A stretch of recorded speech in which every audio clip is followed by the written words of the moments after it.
তোমরা কি জানো বাস্তবে স্থিতি বলতে কোনো কিছু এক্সিস্ট করে না? আবার তোমাদের কি এই বিষয় সম্পর্কে আইডিয়া আছে যে কোনো বস্তুকে যদি তুমি অনুভূমিক তলে ঘোরাও তাহলে বস্তুর বেগের পরিবর্তন হবে কিন্তু দ্রুতির কোনো পরিবর্তন হবে না। তো এই বিষয়গুলো যদি তোমার জানা থেকেও থাকে তা খুবই সীমিত।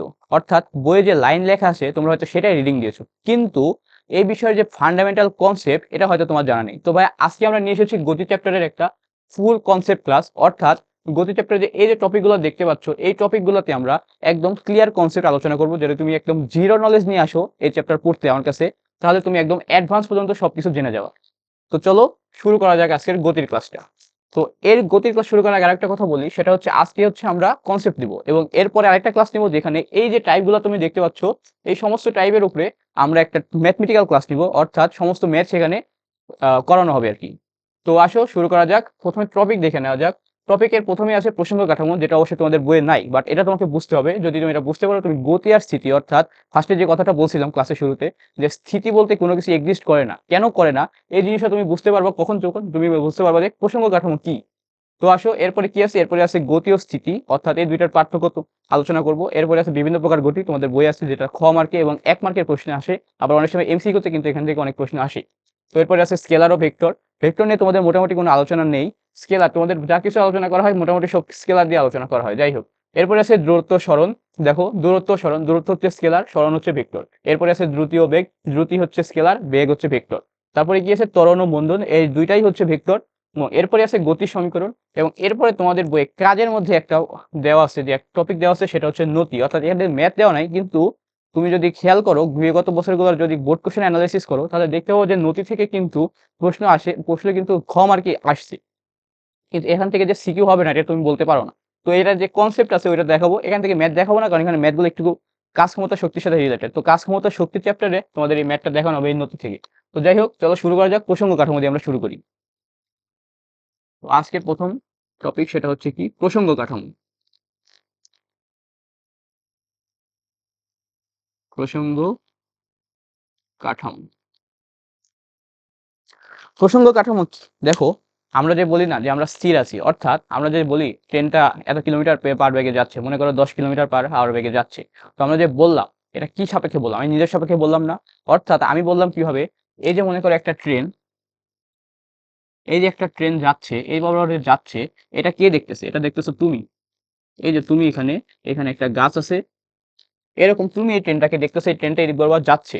অর্থাৎ এটা যে একটা ভি বেগে যাচ্ছে, মনে করো সমবেগে যাচ্ছে, এটা তুমি দেখতেছো, তোমার সাপেক্ষে বলতেছো এই ট্রেনটা হচ্ছে গতিশীল। আচ্ছা বুঝলাম।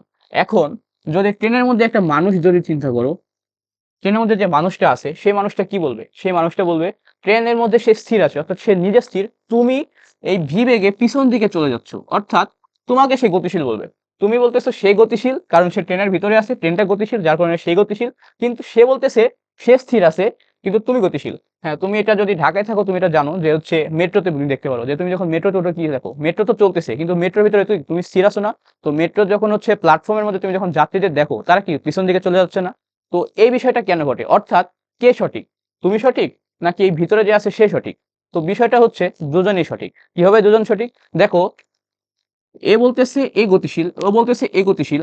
আরেকজন যে পৃথিবীর বাইরে আছে, একজন ধরো এইটা হচ্ছে পৃথিবী, ধরো এই পুরাটা হচ্ছে পৃথিবী। আরেকজন একটা মানুষ যে মনে করো স্পেসে আছে, অর্থাৎ মহাকাশযানে আছে, সে যদি দেখে কি দেখবে? পৃথিবীটা ঘুরতেছে না। পৃথিবী যদি ঘুরে তাহলে তার সাপেক্ষে এই পুরাটাই হচ্ছে গতিশীল। অর্থাৎ এর সাপেক্ষে এ যদি নিজেকে স্থির মনে করে, মনে করো এ হচ্ছে স্থির, এ যদি নিজেকে স্থির মনে করে তাহলে এর সাপেক্ষে কিন্তু এরা সবাই ঘূর্ণনশীল, অর্থাৎ এরা সবাই ঘুরতেছে। তাহলে বাস্তবে কি হলো? এর সাপেক্ষে এ গতিশীল, এর সাপেক্ষে এ গতিশীল। তাহলে কি কারো সাপেক্ষে কেউ না কেউ গতিশীল, অর্থাৎ আপেক্ষিকভাবে সবাই গতিশীল, কেউ স্থির নয়। এখন বলতে পারো এ তো মহাকাশ জানে আছে তাহলে এ স্থির না, মহাকাশ নিজেও কিন্তু ঘুরতেছে। কাকে ঘুরতেছে? গ্যালাক্সিকে কেন্দ্র করে ঘুরতেছে।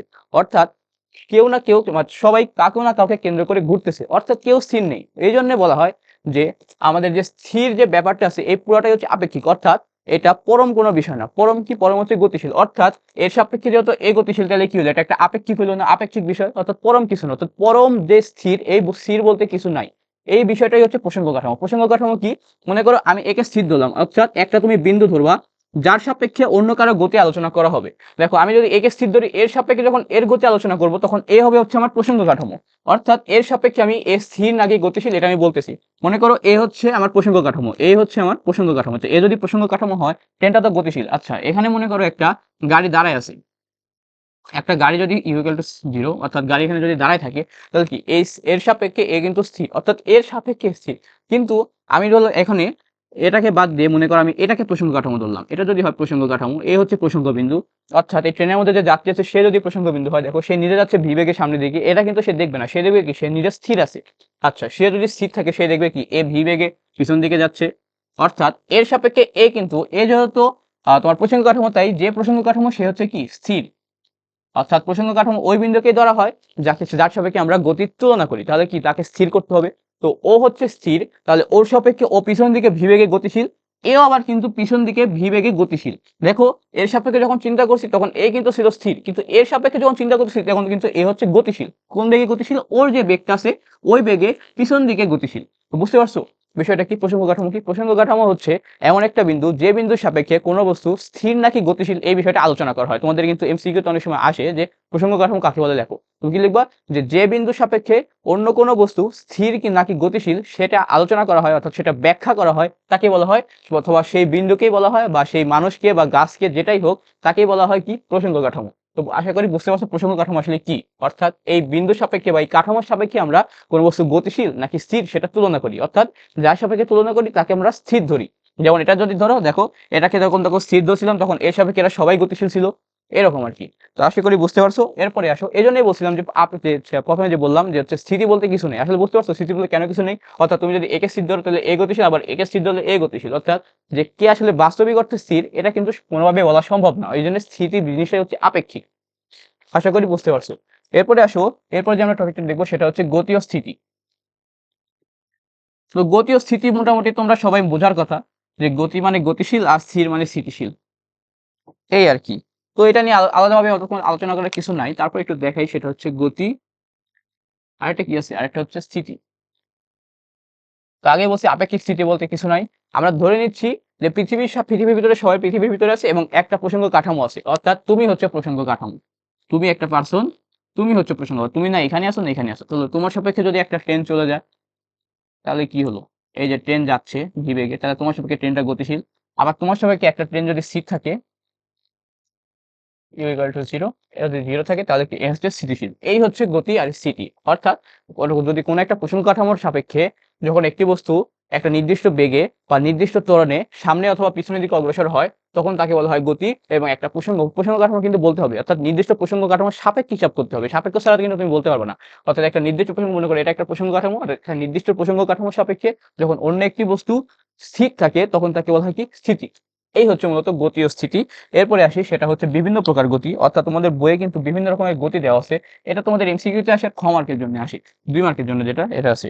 তো আসলে দেখি বিভিন্ন প্রকার গতি, বিভিন্ন প্রকার গতি। তো বিভিন্ন প্রকার গতির মধ্যে প্রথমে যেটা আছে তোমাদের সেটা হচ্ছে সরল রৈখিক গতি। সরল রৈখিক গতি, এক কি সরল রৈখিক গতি, সরল রৈখিক গতি। সরলরেখা যদি দেখে বা আমরা দেখে বুঝতে পারছো এটা কি সরলরেখা চলবে, অর্থাৎ একটা বস্তু যদি একটা নির্দিষ্ট সরলরেখা, এই সরলরেখা বরাবর যদি চলে সেটা যে কোনো বস্তু হতে পারে, এরকম ভাবে যদি চলে, অথবা একটা স্কোয়ার শেপের বস্তু এরকম ভাবে চলে, অথবা আর কি দিতে পারি, আর হচ্ছে আর কি দেওয়া যায়, এই তো। আর যদি একটা আয়তাকার শেপের অর্থাৎ মনে করো গোলক শেপের বস্তু যদি এরকম চলে, অর্থাৎ একটা লিনিয়ার অর্থাৎ একটা সরল রৈখিক গতি, একটা রেখা পথে চলবে, সেটা কি সরলরৈখিক গতি। এরকম গতি তোমরা উদাহরণ কি দেখতে পারো, ট্রেনকে বলতে পারো, বাসের গতি না, কিন্তু বাস কিন্তু আঁকা বাঁকা চলে, ওটা কিন্তু হবে না, বাট সরলরেখায় চলতে হবে সেটা হচ্ছে ট্রেন বলতে পারো, অর্থাৎ ট্রেনের যে লাইনটুকু সোজা থাকে, ট্রেনের লাইন কিন্তু বাঁকা হয়, বাঁকাটুকু না, যেখানে সোজা থাকে সেটা হচ্ছে সরলরৈখিক গতি। এটা যে সংজ্ঞা সেটা তোমার বই থেকে দেখতে পারো, এটার সঙ্গে আসে না, এমসিকিউর জন্য আসে আর কি। তো এরপরে আমরা কি দেখবো, এরপরে 2 নম্বর যেটা দেখবো সেটা হচ্ছে আমাদের ঘূর্ণন গতি। ঘূর্ণন গতি, ঘূর্ণন গতি, ঘূর্ণন গতির বাস্তব উদাহরণ কি? বাস্তব হচ্ছে ফ্যান। দেখো একটা ফ্যান এরকম সিলিং থেকে কিন্তু এরকম ঝুলে, এরকম যখন ঝুলে কিন্তু সেভাবে ঘুরে, এভাবে ঘুরে, এভাবে ঘুরে, এই যে ঘুরতেছে এটাকে বলা হয় কি ঘূর্ণন গতি, অর্থাৎ একটা নির্দিষ্ট বিন্দু থেকে এরকম ভাবে ঘুরতে থাকে, এটাই হচ্ছে কি ঘূর্ণন গতি। আবার এটা বলতে পারে গাড়ির চাকা, গাড়ির চাকা কিন্তু ঘুরে না, একটা নির্দিষ্ট পথে ঘুরতেছে, এই হচ্ছে ঘূর্ণন গতি। এরপরে আছে কি, এরপরে আছে 3 নম্বরে, সেটা হচ্ছে 3 নম্বর যেটা আছে সেটা হচ্ছে কি চলন গতি। চলন গতি। চলন গতি কি? চলতেছে আর কি। তো একটা জিনিস চলতেছে, সেটা সরলরৈখিক পথে হইতে পারে, বক্ররৈখিক পথে হতে, যে পথেই হোক চলতেছে, এটা হচ্ছে কি চলন গতি। তোমাদের বই থেকে উদাহরণ দেওয়া আছে, উদাহরণটা দেখে নিবা। এরপরে আছে কি, এরপরে যেটা আমি আলোচনা করবো সেটা হচ্ছে কি পর্যাবৃত্ত গতি। পর্যাবৃত্ত গতি একটা দেখানো দরকার, কারণ এখান থেকে এমসিকিউ বেশি আসে মোটামুটি। উদাহরণ কিন্তু দেখবে, উদাহরণ কিন্তু তোমাদের আসবেই, এমসিকিউতে উদাহরণ আছে, এবং এটা তোমরা অনেকে ভুল করবা। পর্যাবৃত্ত গতি, এরপরে আছে কি পর্যাবৃত্ত গতি। পর্যায়বৃত্ত গতি। দেখো পর্যাবৃত্ত গতি মূলত কি, দেখো পর্যাবৃত্ত গতি মূলত একটা নির্দিষ্ট বিন্দুকে কেন্দ্র করে একটা নির্দিষ্ট সময় পর পর বারবার যদি ঘুরতে থাকে সেটাকে বলা হয় পর্যাবৃত্ত গতি। কিভাবে বোঝাই? মনে করো এ একটা কেমন বোঝাই, মনে করো এ একটা বিন্দু, একটা বস্তু, মনে করো এক্স একটা বস্তু, এই বিন্দুটাকে কেন্দ্র করে এইখান থেকে যাত্রা শুরু করছে, এভাবে যাচ্ছে একটা নির্দিষ্ট বিন্দুকে কেন্দ্র করে একটা নির্দিষ্ট সময় পর পর, টি সময় পর এখানে আসছে, অর্থাৎ একইভাবে আবার যাচ্ছে, আবার যাচ্ছে, দেখো আবার যাচ্ছে, আবার যাচ্ছে, আবারও টি সময় অতিক্রম করছে, অর্থাৎ একটা নির্দিষ্ট বিন্দুকে কেন্দ্র করে একটা নির্দিষ্ট সময় পর পর একইভাবে যদি অতিক্রম করতে থাকে তখন সেটা বলা হয় পর্যাবৃত্ত গতি। আবার বোঝাই, দেখো এটা কি পর্যাবৃত্ত গতি হবে? মনে করো এরকম একটা পথ, এখানে একটা বস্তু আছে, এই বস্তুটা একটা নির্দিষ্ট সময় পর পর এই বরাবর যায়, এই বরাবর যাচ্ছে, যা এখানে আসলো টি সময় পর, আবার যদি এই বরাবর আসে, আবার এখান থেকে এসে যদি আবার এখানে যায়, আবার টি সময় পর গেল, আবার আসলো, আবার এখানে গেল, আবার টি সময় লাগলো, আবার আসলো, আবার গেল, আবার টি সময় লাগলো, এই যে যাচ্ছে, অর্থাৎ একটা নির্দিষ্ট বিন্দুকে কেন্দ্র করে একটা নির্দিষ্ট সময় পর পর একইভাবে অতিক্রম করতেছে, এটাই হচ্ছে মূলত পর্যাবৃত্ত গতি। এবং একটা জিনিস নোট রাখা, যেটা আমাদের এমসিকিউতে আসে, সেটা হচ্ছে পর্যাবৃত্ত গতির ক্ষেত্রে কিন্তু গতিপথ, অর্থাৎ যে এটা কি পথে যাচ্ছে, বৃত্তাকার পথে যাচ্ছে, আয়তাকার পথে, ঘনাকার পথে, নাকি বর্গাকার পথে, এটা কিন্তু ফ্যাক্ট না। সে যে কোনো পথে যাইতে পারে, কোনো সমস্যা নাই। মনে করো একটা এরকম একটা রাস্তা, এইখান থেকে একটা বস্তু যাত্রা শুরু করছে, সে একটা নির্দিষ্ট সময় পর এইভাবে যাচ্ছে, এইভাবে যাচ্ছে, যাচ্ছে যাচ্ছে, এভাবে গেল, এভাবে গেল, এখানে আসলো কত সময় পর, টি সময় পর, আবার যদি এইভাবে যাইতে যাইতে যাইতে যাইতে আবার এখানে আসে টি সময় পর, তাহলে কি হলো? এটা হচ্ছে পর্যাবৃত্ত গতি। অর্থাৎ গতিপথ কেমন, এটা কিন্তু কোনো ম্যাটার না এখানে। এই হচ্ছে মূলত পর্যাবৃত্ত গতি, যেটা তোমার এমসিকিউতে আসে। আর এই দেখো আরেকটা জিনিস বুঝাই, যে এখান থেকে গিয়ে একবার গিয়ে এইবার পুরো পথ অতিক্রম করে এখানে আসলো, এখানে একটা যে পথটা যে অতিক্রম করলো এটাকে বলা হয় পর্যায়কাল। অর্থাৎ একটা নির্দিষ্ট পথ অতিক্রম করতে যে সময়টা লাগে সেটাকে বলা হয় পর্যায়কাল, এবং পর্যায়কালকে বড় হাতের টি দিয়ে প্রকাশ করা হয়। এই বড় হাতের টি, এটাকে বলা হয় পর্যায়কাল। পর্যায়কাল অর্থাৎ একটা নির্দিষ্ট পথ অতিক্রম করতে যে সময় লাগে, বারবার অতিক্রম করতেছে, তাহলে কি পর্যায় হইতেছে, তো যে সময়টা লাগে ওইটাই হচ্ছে কি পর্যায়কাল। তো এরপরে আসি সরলরৈখিক গতি। সরলরৈখিক না, মূলত সরল স্পন্দন গতি। সরল স্পন্দন গতি, এই জিনিসটা তোমাদের বইয়ে লেখা আছে যে এটা একটা পর্যাবৃত্ত গতি। তো এটা কিভাবে পর্যাবৃত্ত গতি হয় এটা তোমাদের বুঝাইতেছি। দেখো যে সরল স্পন্দন গতি, সরল স্পন্দন গতি, এর একটা বাস্তব উদাহরণ কি? বাস্তব হচ্ছে আমাদের হৃৎপিণ্ড। আমাদের হৃৎপিণ্ড কিন্তু একটা নির্দিষ্ট সময় পর পর, দেখো সময়টা কিন্তু 70 বার বিট করতেছে। তো কি এটা একটা পর্যায়কাল সম্পন্ন করতেছে, মানে একটা সরল স্পন্দন গতি কেন, এটা একটা স্পন্দন গতি কেন, সেটা তোমাদের বুঝাই। কিভাবে বুঝাই? হৃৎপিণ্ড দিয়ে বোঝানো যাবে না, তোমাদের হচ্ছে আমি স্প্রিং দিয়ে বুঝাই। মনে করো এরকম একটা স্প্রিং, এই স্প্রিং এর লাস্ট মাথায় একটা বস্তু ঝুলানো আছে, ঠিক আছে? এই বস্তুটাকে যদি তুমি একটু টেনে ছেড়ে দাও, এভাবে যদি এই বরাবর একটা বল প্রয়োগ করো, অর্থাৎ এই বলের টানো, এভাবে টেনে যদি ছেড়ে দাও, তাহলে কি হবে? তাহলে কিন্তু স্প্রিংটা একবার এরকম ভাবে সংকুচিত হয়ে যাবে, আবার কি হবে? আরেকবার হবে এরকম ভাবে, এরকম ভাবে প্রসারিত হবে, অর্থাৎ একবার সংকুচিত একবার প্রসারিত, এরকম হবে আর কি। দেখো এরকম, এরকম আছে না স্প্রিংটা, একবার যখন তুমি টানবা, এরপর টানলা, বড় করলা, বড় হইলো, বড় হইলো, আবার কি হবে? সংকুচিত হবে, আবার ছোট হলো, বড় হইলো, ছোট হইলো, বড় হইলো, এরকম হতে থাকবে, এইরকম হতে থাকবে। এই যে এরকম হচ্ছে, দেখো একটা নির্দিষ্ট পথ অতিক্রম করতেছে না, কিভাবে করতেছে দেখো, দেখো এখানে ছিল সে, প্রথমে তুমি টানলা, এখানে আসলো, দেখো তারপরে এরকম যাচ্ছে, আবার এখান থেকে কি আসতেছে, এরকম আসতেছে, আবার এরকম যাচ্ছে, এরকম আসতেছে, এরকম যাচ্ছে, এরকম আসতেছে। অর্থাৎ সরল স্পন্দন গতি, পর্যাবৃত্ত গতি, কারণ একটা নির্দিষ্ট বিন্দুকে ধরো, মনে করো কিভাবে বুঝাই এটা, মনে করো একটা বিন্দু, মনে করো একটা, যে কোনো একটা বিন্দু, মনে করো এই বিন্দুটা, মনে করো এরকম একটা বিন্দু, এই বিন্দুকে যদি টান দাও, তাহলে দেখো একটা নির্দিষ্ট, অর্থাৎ টি সময় পর, দেখো এইখান থেকে যাত্রা শুরু করছিল, ধর এখান থেকে আমি হিসাব করলাম, মনে করো এখান থেকে একটা সময় পর এখানে আসলো, আবার কি উপরে উঠলো, আবার এখানে আসলো, আবার গেল, দেখো একটা নির্দিষ্ট বিন্দুকে একটা নির্দিষ্ট সময় পরে অতিক্রম করতেছে। এই যে বিষয়টা হচ্ছে, এটা কিছু হচ্ছে সরল স্পন্দন গতির জন্য হচ্ছে। আরেকটা দেখাই, তোমরা হচ্ছে দোলনা চিনো, দোলনাতে কি হয় দেখো, দোলনাতে একটা এরকম একটা বিন্দু থাকে, মনে করো হচ্ছে এইদিকে দুইটা লাঠি থাকে, তো একবার পিছন দিকে যায়, একবার পিছন দিকে যায়, আর একবার কি থাকে সামনের দিকে আছে। এই, তো এইখান থেকে যখন সামনের দিকে আসলো, ভালো কথা, এখানে একটা সামনের দিকে আসলো, আবার যাচ্ছে কত পিছন দিকে, এইখানে যে আসলো, আবার কি একটা নির্দিষ্ট সময় টি সময় লাগতেছে না, আবার গেল সমস্যা নাই, আবার আসলো, এখানে আসলে কি আবার একটা টি সময় লাগতেছে না।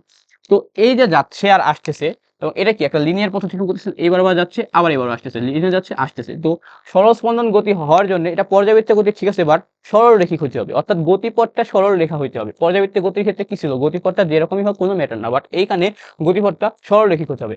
আর এটা দেখো সরল দোলক দেখাই, সরল দোলক কিরকম, সরল দোলক হচ্ছে এরকম এরকম। এখন বলতে পারো যে ভাই এটা তো সরল রেখা না, হ্যাঁ এটা সরল রেখা যদি এই কোণটা কি হয়, এই কোণটা হচ্ছে থিটা যদি লেস দেন ইকুয়াল 4 ডিগ্রি হয়, তাহলে এটা কিন্তু একটা এর পথটা যেটা হবে এটা হচ্ছে সরলরেখিক পথ হবে। দেখো এটা বুঝতে সুবিধা হবে। দেখো এইখান থেকে যখন তুমি বস্তুকে ধাক্কা দিবা, মনে করো এই বরাবর ধাক্কা দিলে বস্তু এখানে গেল, আচ্ছা এখান থেকে যে গেল, এখান থেকে গেল, তারপর কি হবে, এখান থেকে এই বরাবর আসবে, আবার এই বরাবর যাবে, আবার আসবে, আবার যাবে। তাহলে এই যে একটা বিন্দু, মনে করো এই বিন্দুকে টি সময় পর অতিক্রম করতেছে, এই মনে করো এবার একবার যাচ্ছে টি সময় পর, এবার আসতেছে এই বরাবর যাচ্ছে, এই বরাবর টি সময় লাগতেছে, আবার এখানে যাচ্ছে এক নির্দিষ্ট সময় টি লাগতেছে, আবার এখান থেকে এইখানে আসতেছে টি সময় পর, আবার যাচ্ছে টি সময় পর, আচ্ছা টি সময় পর, এই যে টি সময় পর আবার আসতেছে কত টি সময় পর, এই যে একটা টি সময় পর পরই যে একটা বিন্দু অতিক্রম করতেছেন, তো এটাই ছিল পর্যাবৃত্ত গতি। আর পথটা কেমন দেখো, পথটা হচ্ছে সরল রৈখিক, যেহেতু পথটা সরল রৈখিক তাই এটাকে বলা হয় সরল স্পন্দন গতি, অর্থাৎ এটা বিশেষ ধরনের পর্যাবৃত্ত গতি যেখানে পথটা হইতে হয় সরল রেখা, এই জন্য এটাকে বলা হয় সরল স্পন্দন গতি। অর্থাৎ সরল স্পন্দন গতি হইতে গেলে আগে পর্যাবৃত্ত হইতে হবে, পর্যাবৃত্ত হওয়ার পরে তার পথটা যদি সরল রেখা হয় তখন কিন্তু সেটা হবে কি পর্যাবৃত্ত গতি, সরি সরল স্পন্দন গতি। আর পর্যাবৃত্ত দেখো সরল দোলকের কিন্তু পর্যাবৃত্ত গতি হয়, যখন এই কোণটা যদি এরকম হইতো, এটা 4 ডিগ্রি থেকে বেশি এরকম হইতো, তাহলে কি এটা সরলরেখা হইতো, তার গতিপথ কেমন হইতো, এরকম হইতো। তারপর এখান থেকে আসলে এরকম আসতো, তার গতি হইতো এরকম হইতো। অর্থাৎ এটা একটা পর্যাবৃত্ত গতি হইতো, আবার এখানে যেত আবার আসতো, এরকম হইতো, একটা নির্দিষ্ট সময় পরপরই অতিক্রম করতো, কিন্তু তার যে পথটা, এই পথটা কিন্তু সরলরেখা হইতো না। পথটা কি সরলরেখা হইতো না, এরকম একটা, এটা কি হচ্ছে বক্রপথ হয়ে গেছে না, এই যে বক্রপথ, বক্রপথ হওয়া যাবে না, সরলরেখা হইতে হবে। সরলরেখা হওয়ার জন্য এই কোণটা 4 ডিগ্রি থেকে কম হইতে পারে। এই হচ্ছে মূলত তোমাদের সরল স্পন্দন গতি। তো এই জন্য এটাকে বলা হয় বিশেষ ধরনের গতি, এবং দোলনার গতি, মানে বই যেটা দেওয়া আছে দোলনার গতি, তোমরা দেখছো দোলনা কিন্তু সরলরেখা বরাবর যায়, দোলনার গতি। এই হচ্ছে বিভিন্ন প্রকার গতি। এই ছিল মোটামুটি তোমাদের বিভিন্ন প্রকার গতি। তোমরা একবার রিডিং দিবা, কারণ এটা 2 মার্কের জন্য আসলেও আসতে পারে, আর এমসিকিউ তো এইভাবেই আসে, এই আর কি এটা। এরপরে যেটা মূলত আমাদের মূল আলোচনা যেখান থেকে শুরু, সেটা হচ্ছে স্কেলার ও ভেক্টর। স্কেলার ও ভেক্টর। এখন স্কেলার কি ভেক্টর কি, ভেক্টর নিয়ে তোমাদের বইয়ে তেমন কোনো আলোচনা নাই, বাট ভেক্টর কিন্তু আমাদের ফান্ডামেন্টাল একটা জিনিস। অর্থাৎ তোমরা ফিজিক্স যখনই হায়ার এডুকেশনে যাবা বা এসএসসি তে উঠবা, তখন কিন্তু তুমি ম্যাক্সিমাম জিনিস তোমার ভেক্টর দিয়ে করতে হবে, অর্থাৎ সেখানে যদি তুমি ভেক্টর ছাড়া করতে যাও তোমার কিন্তু অনেক বেশি প্যারা খাইতে হবে। তো আসো এরপরে আমরা যে জিনিসটা দেখবো সেটা হচ্ছে স্কেলার ও ভেক্টর। স্কেলার ও ভেক্টর।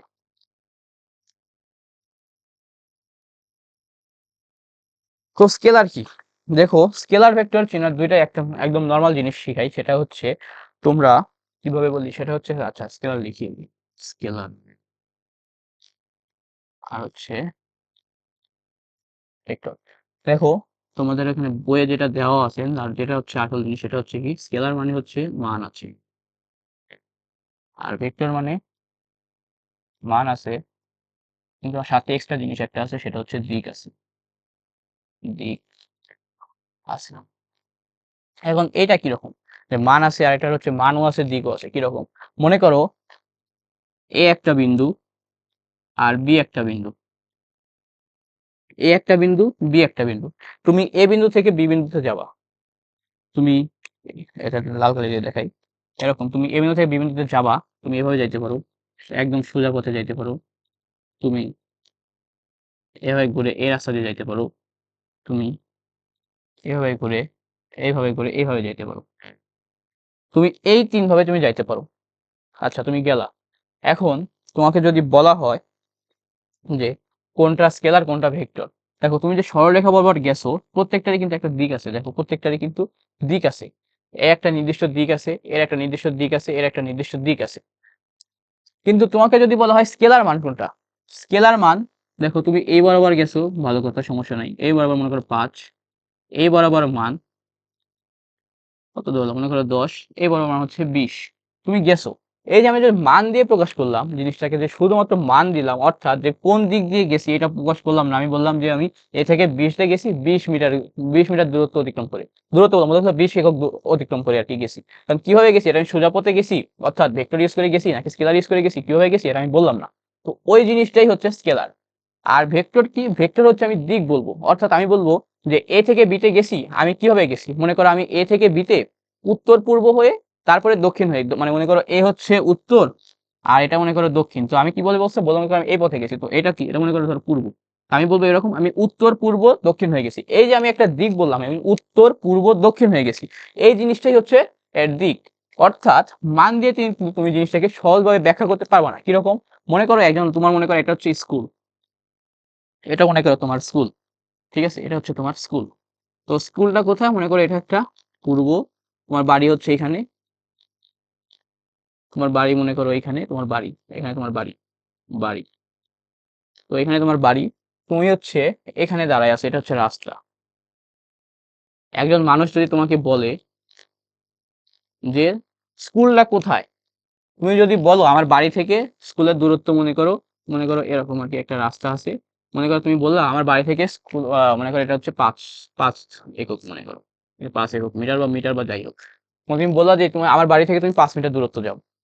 এখন তোমাকে এখন যদি বলা 5 মিটার দূরত্ব যাও, এখন 5 মিটার দূরত্ব সে এইদিকে যাইতে পারে, এদিকে যাইতে পারে, এদিকে যাইতে পারে, এদিকে যাইতে পারে, এদিকে যাইতে পারে, আবার এই এই রাস্তা দিয়ে যাইতে পারে, এই যে এই রাস্তা দিয়ে যেটা আছে, এই রাস্তা দিয়ে যাইতে পারে। এখন তুমি যদি বলো সে 5 মিটার দূরত্বে যাও, তাহলে সে কোন দিকে যাবে? আমি শুধু বলছি 5 মিটার যাও, 5 মিটার যাও মানে কি, আমি শুধু মান বুঝাইছি। অর্থাৎ এখান থেকে যে দূরত্ব 5 মিটার, এই দূরত্বটাকে আমি বুঝাইছি যে 5 একক যাও, সমস্যা নাই, তুমি 5 একক যাও, কিন্তু কোন দিকে যাও এটা বুঝাই নাই। তো এই যে বুঝাই নাই কোন দিকে যাবা, দিকটা যে বলি নাই, এই না বলাটাই হচ্ছে স্কেলার। আর আমি যদি বলতাম যে তুমি 5 একক পূর্ব দিকে যাও, আমার বাড়ি থেকে 5 একক পূর্ব দিকে যাও, যদি বলতাম পূর্ব দিকে যাও, তাহলে কিন্তু সে সহজে বুঝতে পারতো যে আমার এখান থেকে এই বরাবর যাইতে হবে 5 একক, কারণ এটা হচ্ছে পূর্ব দিক। তো এই জিনিসটাই হচ্ছে ভেক্টর। তো এই জন্য মূলত ভেক্টর ইউজ করা হয়। স্কেলার কোথায় ইউজ করে, স্কেলারের মূলত তেমন কোনো ইউজ নাই, স্কেলার হচ্ছে মান বোঝায় আর কি। তো তোমাকে এখানে চাইবে যে স্কেলার আর ভেক্টরের পার্থক্য লিখে, তুমি যেটা পার্থক্য লিখে দিবা, শেষ। আর হচ্ছে দেখো এখানে স্কেলার ভেক্টরে দেখো এখানে পার্থক্য দেওয়া আছে, দেখো দূরত্ব, সরণ, এটা হচ্ছে স্কেলার, দেখো নিচে নিচে লিখছি, দূরত্ব হচ্ছে স্কেলার, আর হচ্ছে সরণ হচ্ছে ভেক্টর, দ্রুতি স্কেলার, বেগ হচ্ছে ভেক্টর, অর্থাৎ সবই সেম, বাট একটার মান আর একটার মান প্লাস দিক। সরণ হচ্ছে মান যোগ দিক, আর হচ্ছে দূরত্ব যেটা, এটা হচ্ছে শুধুমাত্র মান। তো দ্রুতি আর বেগের ক্ষেত্রে সেম। ত্বরণ আর মন্দন কিন্তু ইয়া না, ত্বরণ কিন্তু যা, ত্বরণ আর মন্দন কিন্তু দুইটা একই জিনিস। অর্থাৎ যদি তুমি হচ্ছে বেগের পরিমাণ যদি তোমার বাড়তে থাকে, বেগ বলছি, দ্রুতির কিন্তু না, দ্রুতির কিন্তু পরিমাণ হিসাব করা হয় না। তো বেগ যদি তোমার বাড়তে থাকে তাহলে সেটা হবে ত্বরণ বাড়বে, অর্থাৎ ত্বরণ। আর যদি হচ্ছে বেগটা হ্রাস পেতে থাকে সেটা হবে মন্দন। তো এই মূলত স্কেলার আর ভেক্টর হিসাব। অর্থাৎ স্কেলার মানে যার শুধুমাত্র মান আছে, আর ভেক্টর মানে যার মান আছে প্লাস দিকও আছে। এই হচ্ছে স্কেলার আর ভেক্টর। এরপরে আসি, সেটা হচ্ছে দূরত্ব ও সরণ।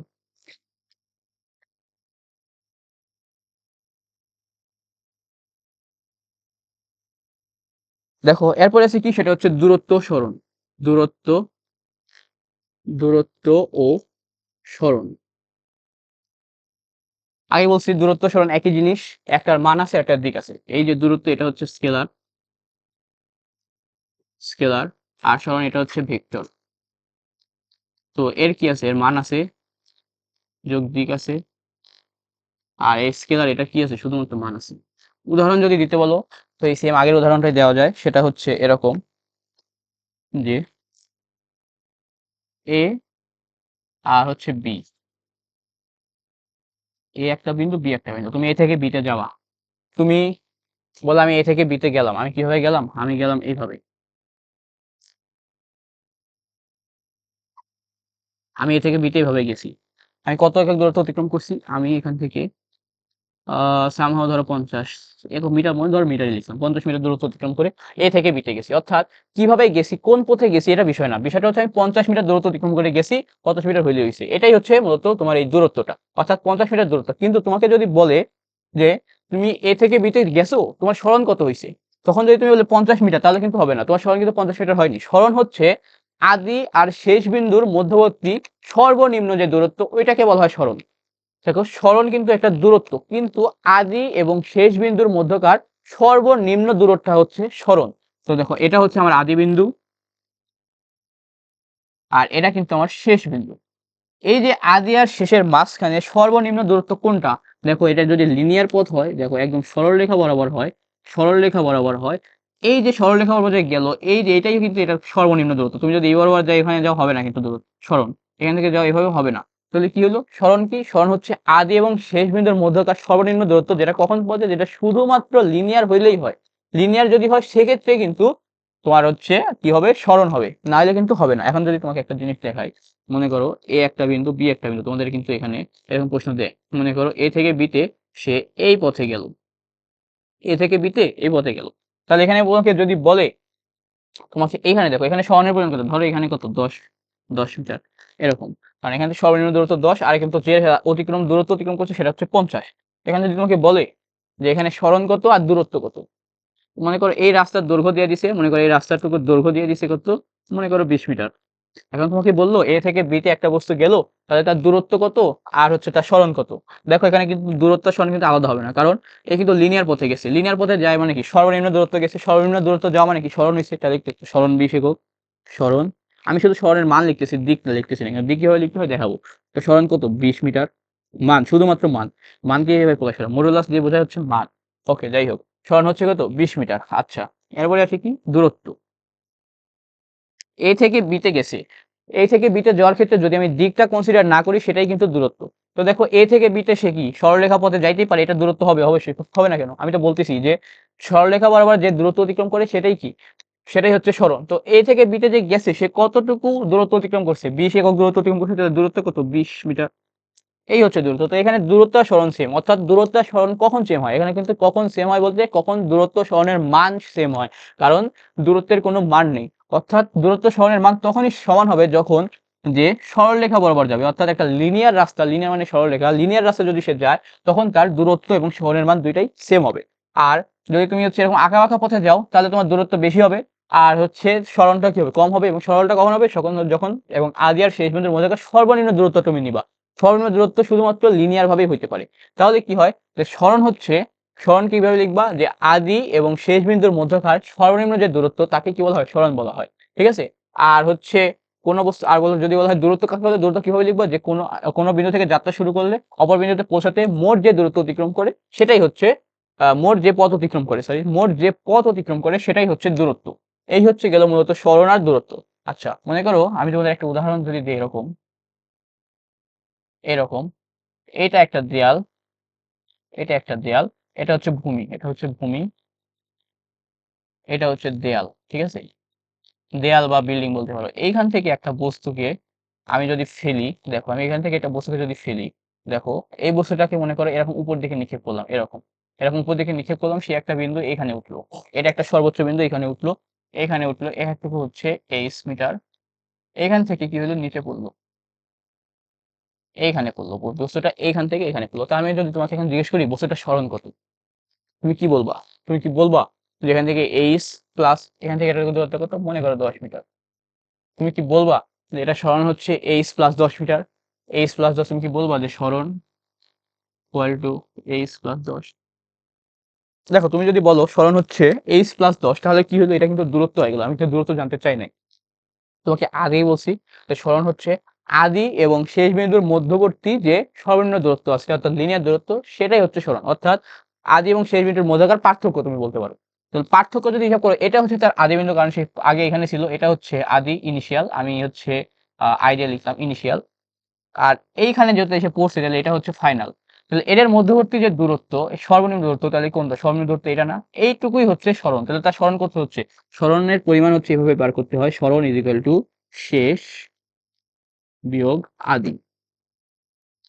শেষ যখন আসে তখন এই অবস্থানে যখন আসে তখন এটা, তাইলে কত হইতেছে তার শেষ যখন আসে তখন পুরাটা কত 10, পুরা যে দূরত্ব এই পুরাটা হচ্ছে 10 বিয়োগ আদিতে যখন ছিল তখন সে কতটুকু উচ্চতায় ছিল, কি হবে বলবো, মনে করো এটা 10 না, এতটুকু মনে করো হচ্ছে, এতটুকু মনে করো কি বলি, এতটুকু মনে করো এটা এইচ, এটাকে মনে করো এইচ, এতটুকু হচ্ছে এইচ।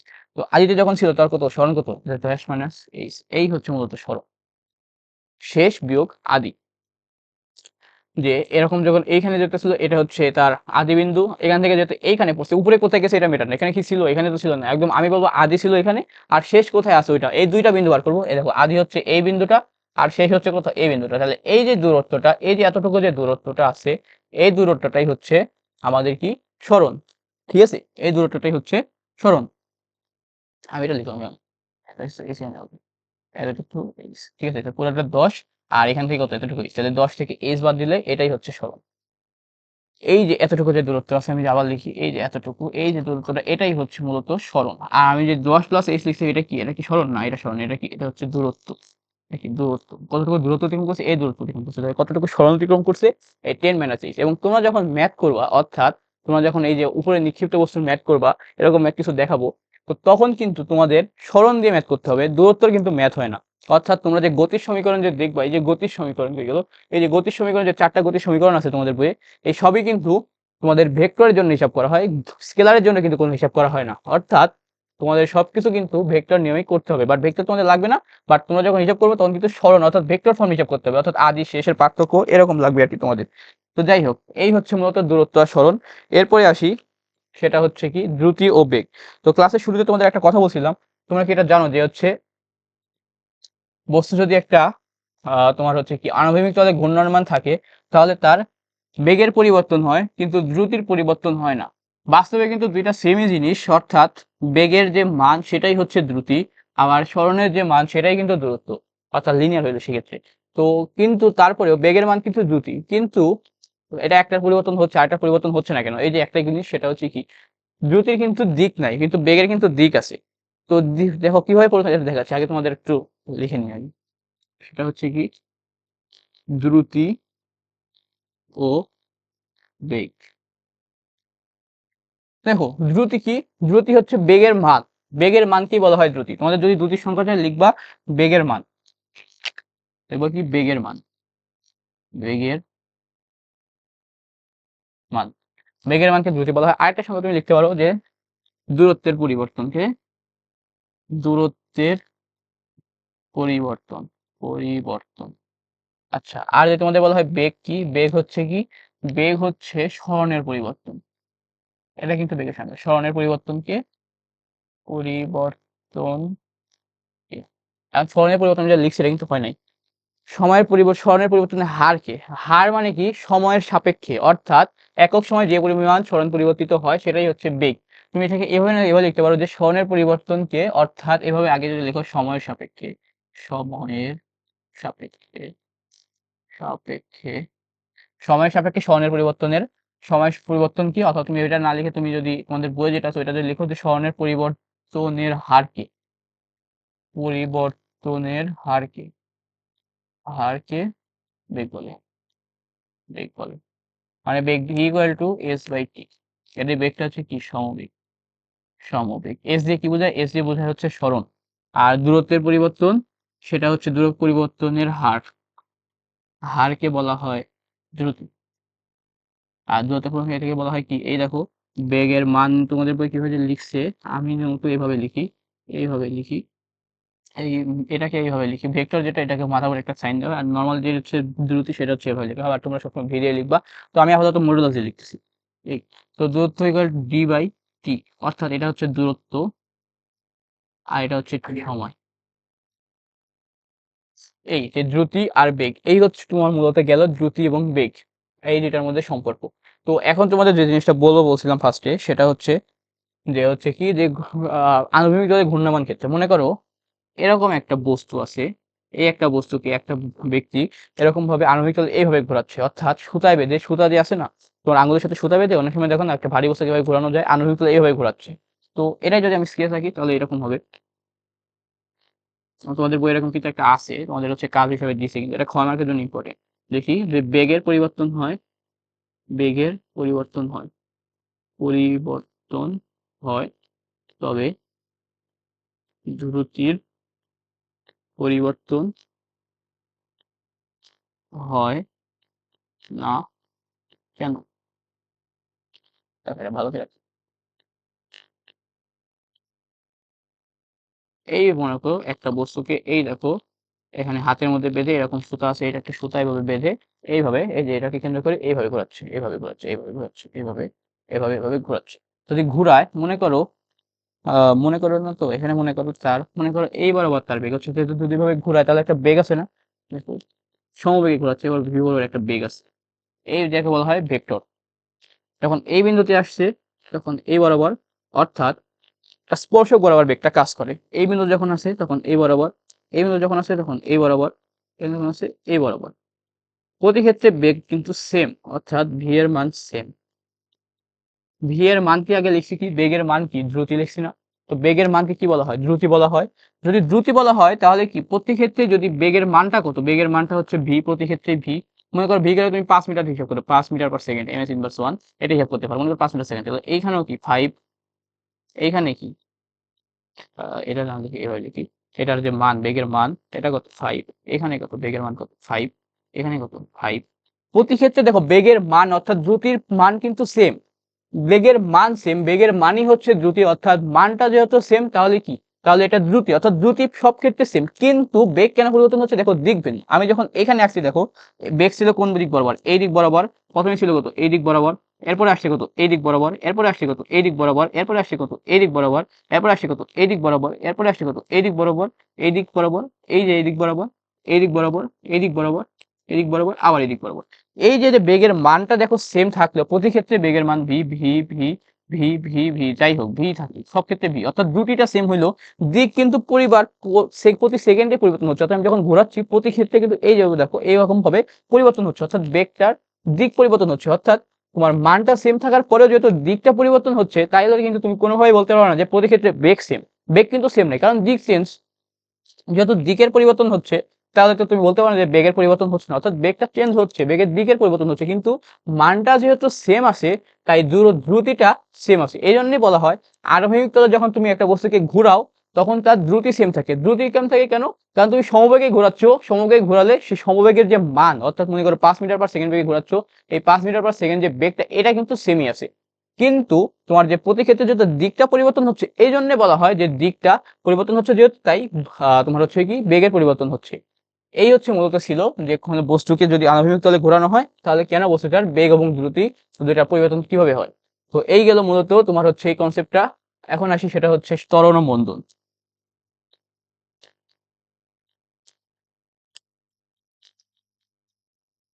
দেখো এরপরে যে টপিকটা আছে সেটা হচ্ছে ত্বরণ ও মন্দন। তোমাদের বই আরেকটা টপিক আছে গ্যালিলিও সূত্র, যেটা আমি লিখি নাই, কেন লিখি না এটা বলতেছি। তো এরপরে আছে সেটা হচ্ছে কি ত্বরণ ও মন্দন। ত্বরণ ও মন্দন। দেখো ত্বরণ ও মন্দন পড়ানোর আগে তোমাদের একটা ফ্যাক্ট বলি, সেটা হচ্ছে আমি যখন এসএসসি পরীক্ষা দিয়েছিলাম তখন আমাদের একটা ম্যাথ আসছিল, ভি ভার্সেস টি গ্রাফের একটা ম্যাথ আসছিল। তো সেই ম্যাথের মধ্যে আমি কিন্তু অ্যান্সার করতে পারি নাই সেই ম্যাথটা। কেন পারি নাই, ভি ভার্সেস টি গ্রাফের ঢাল হচ্ছে ত্বরণ, কেন ঢাল হচ্ছে ত্বরণ সেটা তোমাদের বলতেছি। তো যখন আসছিল তখন এই ঢাল সম্পর্কে অর্থাৎ যে গ্রাফ সম্পর্কে আমার কিন্তু ক্লিয়ার আইডিয়া ছিল না, যার কারণে আমি অ্যান্সার করছিলাম কিন্তু বাসায় এসে দেখি অ্যান্সারটা ভুল হয়েছে, অর্থাৎ ম্যাথ কিন্তু কোনোভাবে হয় না। অর্থাৎ আমি প্রতি ক্ষেত্রে ত্বরণটাকে পরিবর্তন করে দিয়েছিলাম, কিন্তু ত্বরণ কিন্তু পরিবর্তন হয় না। ত্বরণ কিন্তু গ্রাফের ক্ষেত্রে ভি ভার্সেস টি গ্রাফের ত্বরণ কিন্তু যদি ঊর্ধ্বগামী হয় তাহলে কিন্তু সেম থাকে। তো এটা কিভাবে হয় দেখাবো, বাট এই জিনিসটা না জানার কারণে কিন্তু আমি 4টা মার্ক এখানে ভুল করছি। অর্থাৎ আমি ফিজিক্সে সেখানে কত ফার্স্ট পেপারে আমি কত পেয়েছিলাম পুরোটা মিলে কত খেয়াল নেই এক্সাক্ট, যাই হোক। কিন্তু এই যে এই একটা নর্মাল কনসেপ্ট না জানার জন্য আমার কিন্তু 4 মার্ক এখানে কাটা গেছে। অর্থাৎ এমসিকিউতে 25-এ 25 পেয়েছিলাম, কিন্তু আমার এই 4 মার্ক কিন্তু এখানে চলে গেছিল এই ত্বরণ আর হচ্ছে মানে গ্রাফটা না ভালোভাবে না বোঝার জন্য। তো আমি তোমাদের কিন্তু গ্রাফ একদম দেখাই দিব, এখানে গ্রাফ কিভাবে হয় দেখাবো। তো আসো ফার্স্টে যদি দেখি ত্বরণ কি। তো দেখো ত্বরণের একটা সংজ্ঞা, সেটা হচ্ছে যে হচ্ছে বেগের পরিবর্তনের হারকে ত্বরণ বলে। অর্থাৎ সময় সাপেক্ষে বেগটা কিভাবে পরিবর্তন হচ্ছে। মনে করো তোমাকে আচ্ছা সংজ্ঞাকে লিখি, সেটা হচ্ছে ত্বরণ যদি ত্বরণ আর মন্দন যদি আলাদাভাবে লিখছি তাই পরিবর্তন না বলে বলতে হবে বৃদ্ধি। দেখো আমি যদি লিখি যে সময় সাপেক্ষে বেগের বৃদ্ধির হারকে, সময় সাপেক্ষে, সময়ের সাপেক্ষে, সাপেক্ষে বেগ বৃদ্ধির হারকে, বেগ বৃদ্ধির বৃদ্ধির হারকে, হারকে ত্বরণ বলে, ত্বরণ বলে। তোমরা অনেকেই আছো যারা সংজ্ঞা থেকে সূত্র বানাইতে পারো না। দেখো সংজ্ঞা থেকে কিভাবে সূত্র বানাইতে হয়, আমি কি লিখছি সময় সাপেক্ষে বেগ বৃদ্ধির হারকে ত্বরণ বলে। সময় যেহেতু সাপেক্ষ তাই সময়কে স্থির ধরতে হবে। মনে করো টি ইকুয়াল টু 0 সেকেন্ড, অর্থাৎ কোনো সময় যখন কাউন্ট শুরু হয় না, টি ইকুয়াল টু যখন তুমি স্টপ ওয়াচ দিয়ে কাউন্ট করা শুরু করবা, টি ইকুয়াল টু 0 সেকেন্ড, আমি লিখলাম টি ইকুয়াল টু 0 সেকেন্ড। এই টি ইকুয়াল টু 0 সেকেন্ডে তোমার মনে করো একটা বেগ আছে, সেটাকে বলে আদি বেগ। আদি বেগকে প্রকাশ করা হয় ইউ দিয়ে। ইউ ইকুয়াল টু ধরো কথার কথা 5 মিটার/সেকেন্ড। 5 দেখো স্মরণ বেগের কিন্তু আমি তোমাদের তো একটা জিনিস দেখাই নাই, সেটা হচ্ছে একক। আচ্ছা একক দেখাচ্ছি। তো ইউ হচ্ছে 5 মিটার/সেকেন্ড। আচ্ছা ধরো টি ইকুয়াল টু 0 সেকেন্ডে, টি ইকুয়াল টু আমি ধরলাম কত সেকেন্ড, টি ইকুয়াল টু ধরো এখন 5 সেকেন্ড। 5 সেকেন্ড পরে এখন যে তোমার বেগটা সেটা হচ্ছে শেষ বেগ, বেগটা মনে করো কত, মনে করো 10 মিটার/সেকেন্ড। দেখো আগে ছিল টি ইকুয়াল টু 0 সেকেন্ড, যখন তুমি স্টপ ওয়াচ কাউন্ট করা শুরু করছো তখন ছিল 5 মিটার/সেকেন্ড। আর যখন তুমি স্টপ ওয়াচ কাউন্ট শেষ করছো 5 সেকেন্ড পরে তখন বেগটা হয়েছে 10 মিটার/সেকেন্ড। তবে কি লিখছি, সময়ের সাপেক্ষে বেগ বৃদ্ধির হার। হার হার কথাটার অর্থ হচ্ছে সময় যেহেতু সাপেক্ষ, আর হার কথাটার অর্থই হচ্ছে সময় দিয়ে ভাগ। হার মানে কি, সময় দিয়ে ভাগ। তো এই যে সময় সাপেক্ষে বেগ বৃদ্ধির হার দেখো, বৃদ্ধির হার অর্থাৎ বৃদ্ধি পাইছে কতটুকু, তোমার কিন্তু বেগ নিয়ে কাজ করতে হবে না, বেগ বৃদ্ধি করতে হবে অর্থাৎ পরিবর্তন নিয়ে কাজ করতে হবে। তাহলে পরিবর্তন কি হয়েছে দেখো, হচ্ছে ত্বরণ, তাহলে ত্বরণ ইকুয়াল টু হবে দেখো বেগ বৃদ্ধি, তাহলে বৃদ্ধি হয়েছে কত 10 বিয়োগ 5, অর্থাৎ যেহেতু ভেক্টর তাই শেষ বিয়োগ আদি বললাম।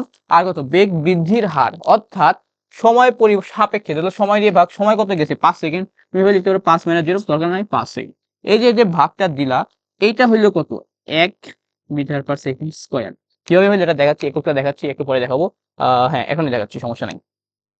এই যে হইলো এটাই হচ্ছে ত্বরণ, যে কি সময় সাপেক্ষে বেগ বৃদ্ধির হারকে বলা হয় ত্বরণ। আর মন্দনটা কি সময়ের সাপেক্ষে, সময়ের সাপেক্ষে সাপেক্ষে বেগ হ্রাসের হ্রাসের হারকে হারকে মন্দন বলে, মন্দন বলে। বেগ হ্রাসের হার কিভাবে হয় ভাইয়া এটা দেখাবো, এটা দেখাই। t = 0 সেকেন্ড যখন সময়, অর্থাৎ তোমার আদি বেগ এখন ছিল মনে করো 10 metre per second, 10 metre per second, এটা হচ্ছে আদি বেগ ইউ।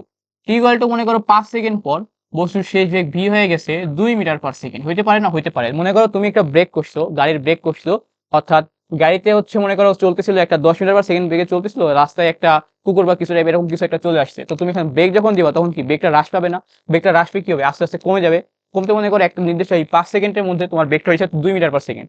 যখন হয়েছে এখন কি বেগটা হ্রাস হয়েছে, এখন তো যদি তুমি বিয়োগ করো, আমি বলছিলাম কি যে ত্বরণ কিন্তু একটা ভেক্টর রাশি, মন্দন কিন্তু একটা ভেক্টর রাশি, যেহেতু ভেক্টর রাশি এবং এদেরকে এ দিয়ে প্রকাশ করা হয়, এদেরকে প্রকাশ করা হয় এ দিয়ে, যেহেতু একটা ভেক্টর রাশি তাহলে কি বলছিলাম ভেক্টর রাশির ক্ষেত্রে কি হয় শেষ বিয়োগ আদি, পরিবর্তনের ক্ষেত্রে কি বার করতে হয় শেষ বিয়োগ আদি। আর যেহেতু হার, হার মানে টি দিয়ে ভাগ, তো আসো তাহলে মন্দনকেও এ দিয়েই প্রকাশ করা হয়, সেটা হচ্ছে কি শেষ হচ্ছে 2, আদি কত 10, শেষ বিয়োগ আদি, শেষ বিয়োগ আদি কার কত, হার যেহেতু বলছি তাই সময় দিল, সময় কত 5 সেকেন্ড। ভাগ যদি দাও তাহলে তোমার কত আসবে দেখো, আমি যেখানে সংখ্যা আসবে না, যেহেতু সংখ্যাটা আমি 5 দিই, তাহলে সেটা একদম পূর্ণ সংখ্যা আসবে, পূর্ণ সংখ্যা না হলে হবে, এটা কিন্তু সমস্যা না, আমি জাস্ট ক্যালকুলেশনের সুবিধার্থে আমি এখানে 5 দিলাম। তাহলে 5 বিয়োগ 10 কত 5, তাহলে -1 মিটার পার সেকেন্ড স্কয়ার, অর্থাৎ একক কোশ্চেন সব সেম। আমি যে লিখলাম -1, তুমি যদি দেখে বলো মন্দন -1 মিটার পার সেকেন্ড তাহলে কিন্তু ভুল হবে, এবং এটা তোমাদের পরীক্ষায়, স্কুলের পরীক্ষায় কিন্তু, আমার স্কুলের পরীক্ষা দিত, আর স্কুলের পরীক্ষা হচ্ছে কি যে তোমার মন্দন কত, আমি লিখে আসলাম -1, তো এখানে কিন্তু তোমার হচ্ছে 4 এর মধ্যে 2 দিত, অর্থাৎ 2 কেটে দিত। কেন দিত এটা একটা কারণ আছে, সেটা হচ্ছে মন্দন মানেই হচ্ছে ঋণাত্মক ত্বরণ, এই মন্দন কথাটার অর্থই হচ্ছে ঋণাত্মক ত্বরণ, অর্থাৎ মন্দন মানে কিন্তু এ না, মন্দন মানে মাইনাস, মন্দন মানে হচ্ছে মাইনাসে। দেখো এ যেটা বার করছে এটা হচ্ছে ত্বরণ, আমি যেটা বার করছি এটা হচ্ছে ত্বরণ, অর্থাৎ আমার 5 সেকেন্ড পর ত্বরণ হচ্ছে -1। তুমি যদি লেখো যে 5 সেকেন্ড পর ত্বরণ কত, যদি এটাকে বলো তাহলে ত্বরণ লিখবে কত -1, তাহলে তোমার অ্যান্সার ঠিক আছে, কোনো সমস্যা নেই, -1, হ্যাঁ ত্বরণটা -1। কিন্তু যদি বলে মন্দন কত, মন্দনের জন্য তোমার লাগবে কত মাইনাসে, তাহলে মাইনাসের মান কত, দেখো মাইনাসের মান দেখো, এই মাইনাসটাকে এদিকে নিয়ে আসো, মাইনাসে ইকুয়াল টু কত 1 মিটার পার সেকেন্ড স্কয়ার।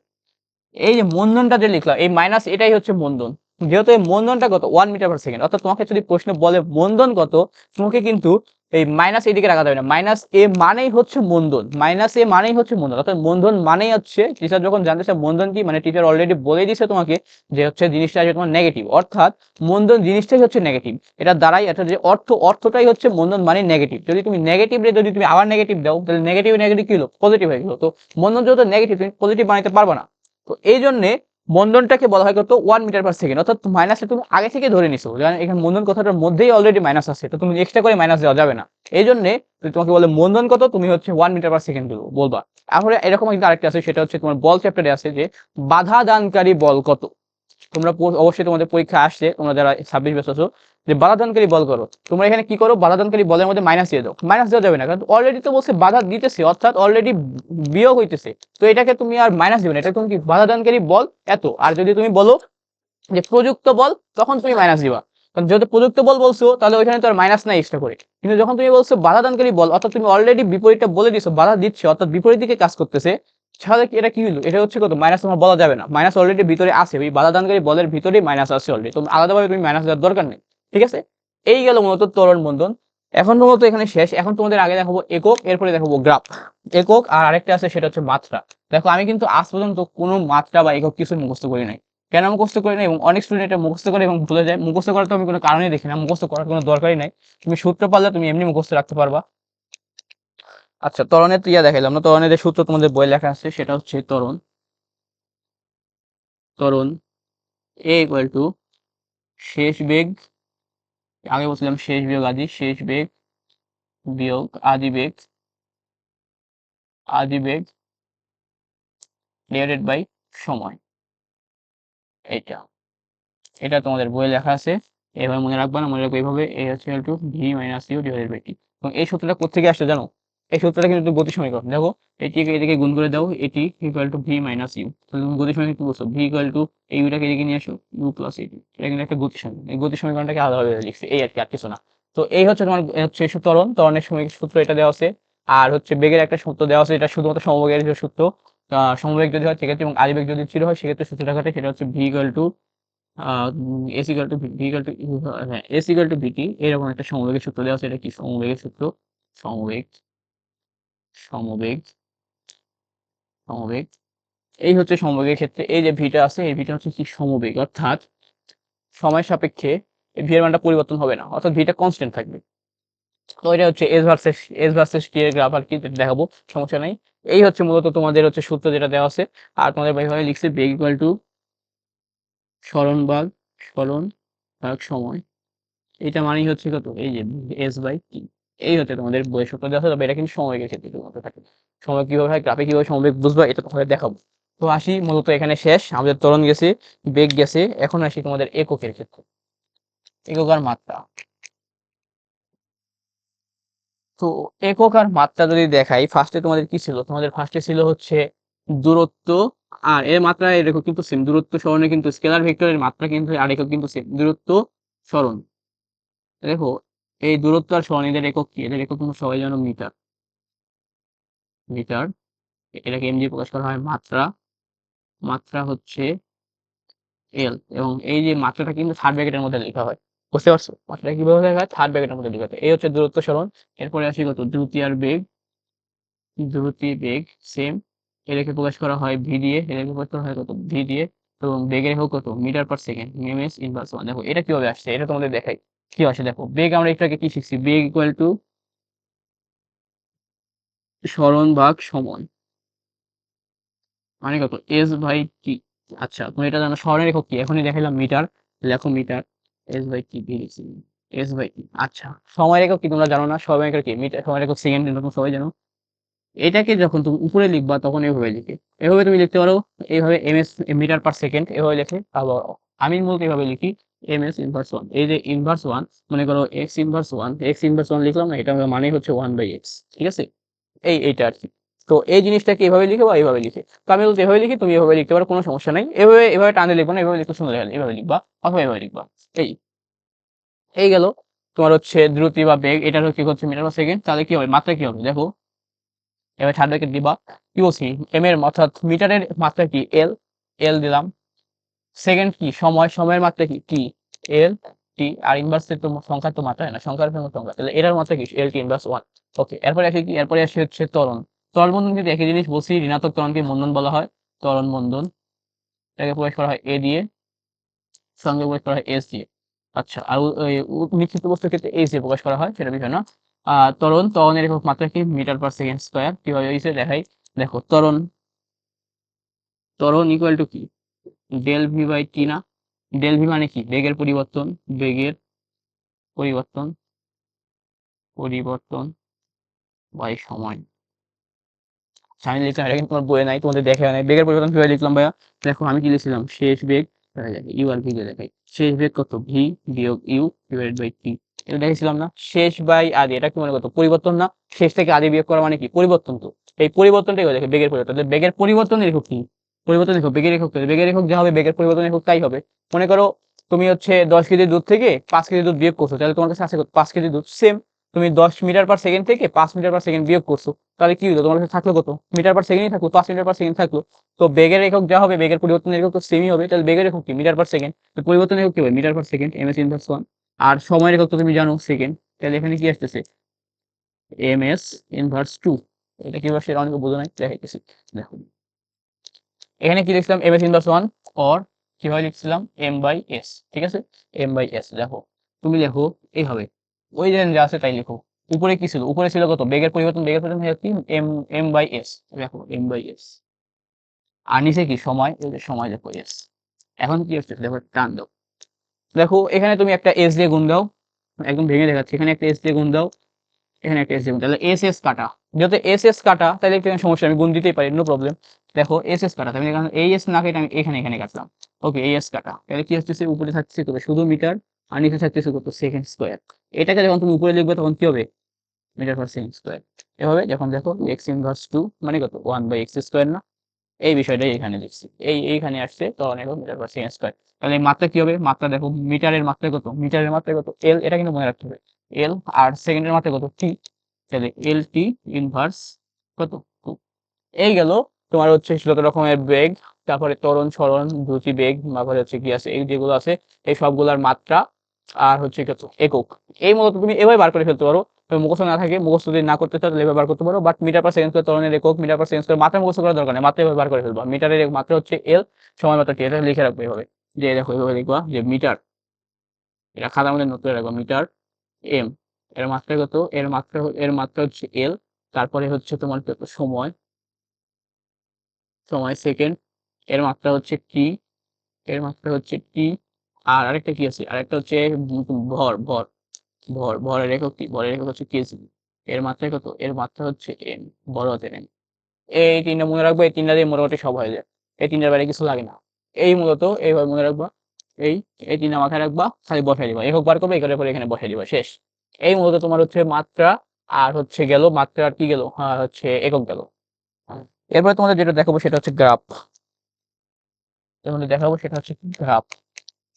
তোমরা গ্রাফ বুঝো না, কিন্তু তোমাদের ম্যাক্সিমাম প্রশ্ন যদি বোর্ড কোশ্চেন দেখো, তোমাদের গ্রাফ দিয়ে কিন্তু ম্যাক্সিমাম কোশ্চেন, অর্থাৎ তুমি যদি গ্রাফ না পারো তুমি মোটামুটি শিওর থাকতে পারো তুমি এখান থেকে সিকিউর অ্যান্সার করতে পারো, কারণ তোমার যে প্রশ্নটা দেবে ম্যাক্সিমাম ক্ষেত্রে একটা গ্রাফ দিয়ে দেয়, সব বোর্ডে দেখা যায়, বিশেষ করে ঢাকা বোর্ডে কিন্তু এটা মারাত্মক আকার ধারণ করছে। বাইরে আমি কিন্তু সিলেট বোর্ডে পরীক্ষা দিয়েছিলাম। তো এখন আসি সেটা হচ্ছে গ্রাফ। দেখো তোমাদের সবচেয়ে বেশি যে কমন গ্রাফ আছে সেটা হচ্ছে ভি ভার্সেস টি এর গ্রাফ। গ্রাফ দেখানোর আগে আমার মনে হয় গতির সমীকরণগুলো দেখানো উচিত, কারণ গতির সমীকরণ থেকেই মূলত গ্রাফটা আসে, আগে গতির সমীকরণ দেখাই। তো গ্রাফটা থাকা আপাতত, আগে দেখি গতির সমীকরণ। দেখো গতির সমীকরণ, এখানে কিছু করার নাই ভাই, এখানে মুখস্থ করতে হবে। V equal to u plus at, কিভাবে আসছে এটা জিজ্ঞেস করো না, এটা কিন্তু একটা এক্সপেরিমেন্টাল জিনিস, আমি লিখে রাখতেছি। ভি হচ্ছে শেষ বেগ, ভি হচ্ছে শেষ বেগ, শেষ বেগ, ইউ হচ্ছে আদি বেগ, এ হচ্ছে ত্বরণ, তারপরে কত টি হচ্ছে সময়।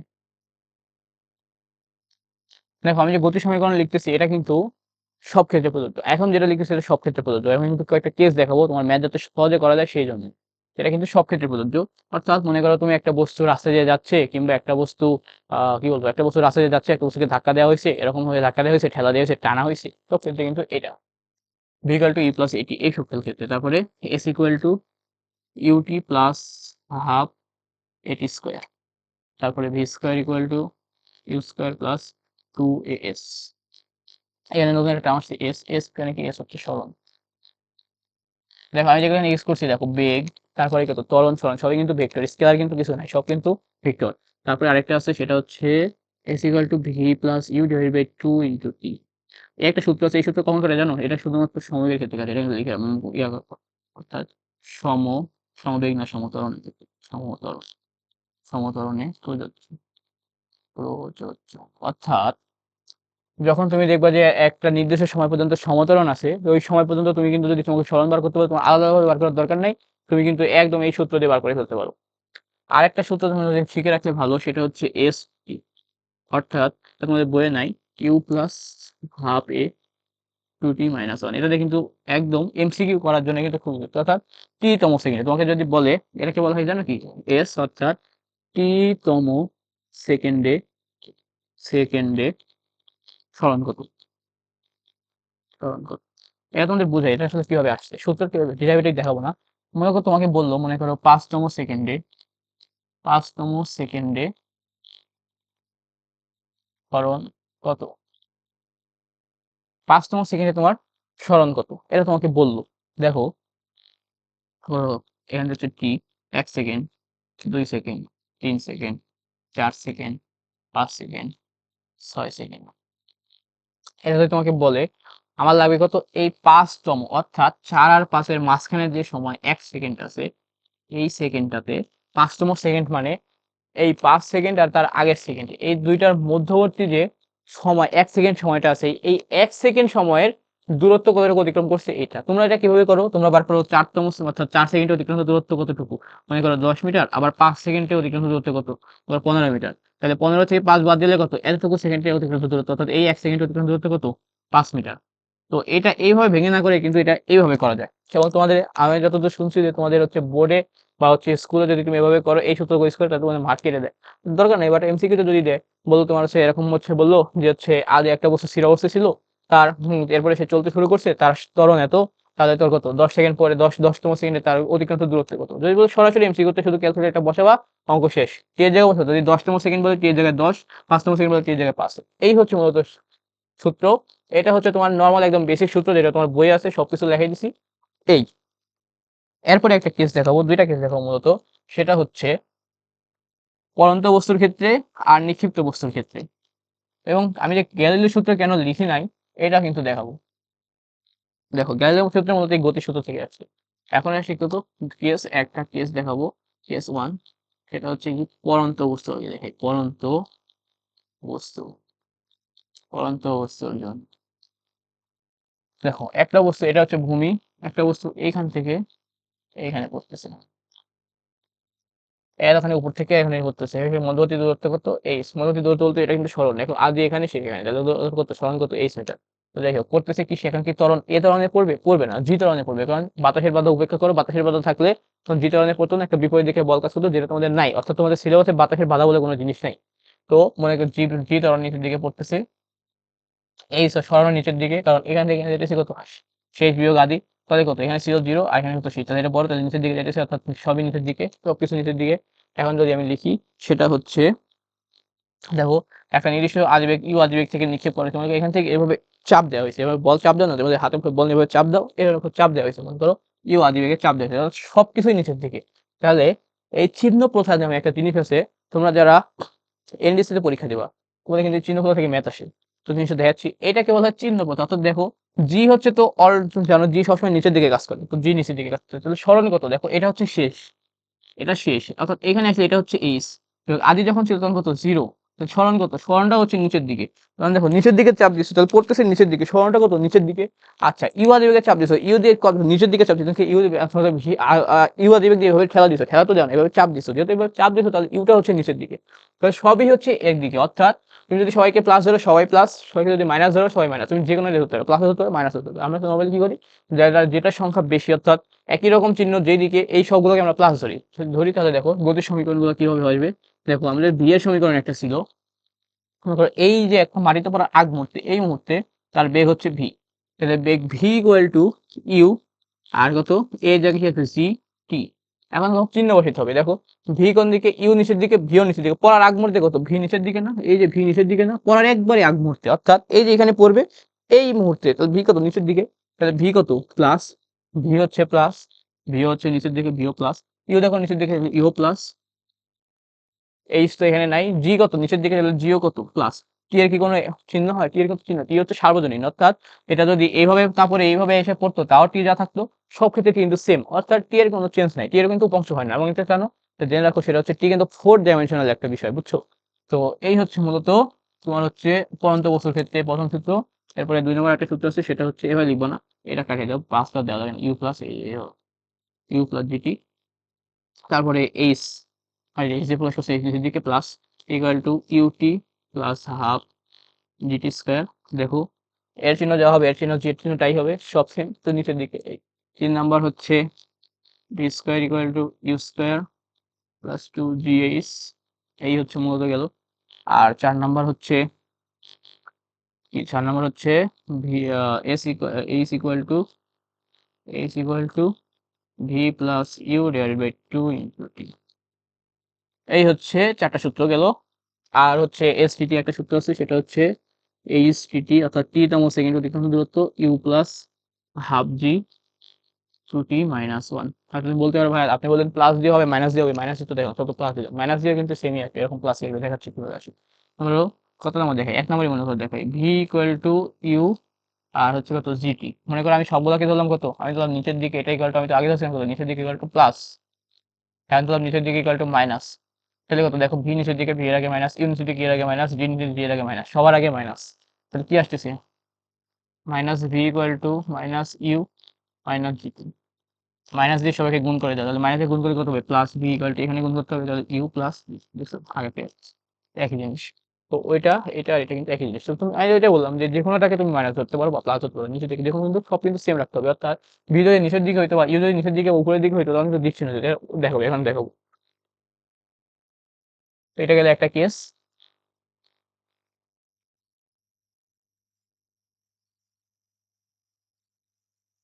এরপর আরেকটা কেস দেখাবো, সেটা হচ্ছে নিক্ষিপ্ত বস্তুর ক্ষেত্রে। কেস টু, নিক্ষিপ্ত বস্তুর ক্ষেত্রে। নিক্ষিপ্ত বস্তুর ক্ষেত্রে, নিক্ষিপ্ত বস্তুর ক্ষেত্রে কিরকম দেখো, এরকম এটা হচ্ছে ভূমি, এইখান থেকে একটা বস্তু আছে, এই বস্তুটাকে আমি ইউ আদি বেগে নিক্ষেপ করলাম। অর্থাৎ ইউ কিন্তু এই দিকে, আমি এই বরাবর নিক্ষেপ করছি যে ইউ এই দিকে, বস্তুটা কত মনে করো এই উচ্চতা উঠলো, এতটুকু উচ্চতা কত, এতটুকু এই উচ্চতা উঠলো, এখানে তার শেষ বেগ ভি ইকুয়াল টু একটা বেগ থাকলো, মনে করো ভি ইকুয়াল টু ভি কত এইদিকে না, ভি মনে করো হ্যাঁ ভি দিকে, ঠিক আছে ভি হচ্ছে এইদিকে, একটা হিসেবে ভি থাকলো, ঠিক আছে। অথবা তুমি কি বলতে পারো যে ভি মনে করো সর্বোচ্চ উচ্চতা উঠছে, তো সর্বোচ্চ দিকটা শূন্য হয়ে যাবে, ভি আর থাকবে না। ভি ইকুয়াল টু মনে করো জিরো হয়ে গেছে সর্বোচ্চ উচ্চতা, এটা একটা এই হচ্ছে সর্বোচ্চ উচ্চতা, ভি হচ্ছে জিরো হয়ে গেছে, ঠিক আছে।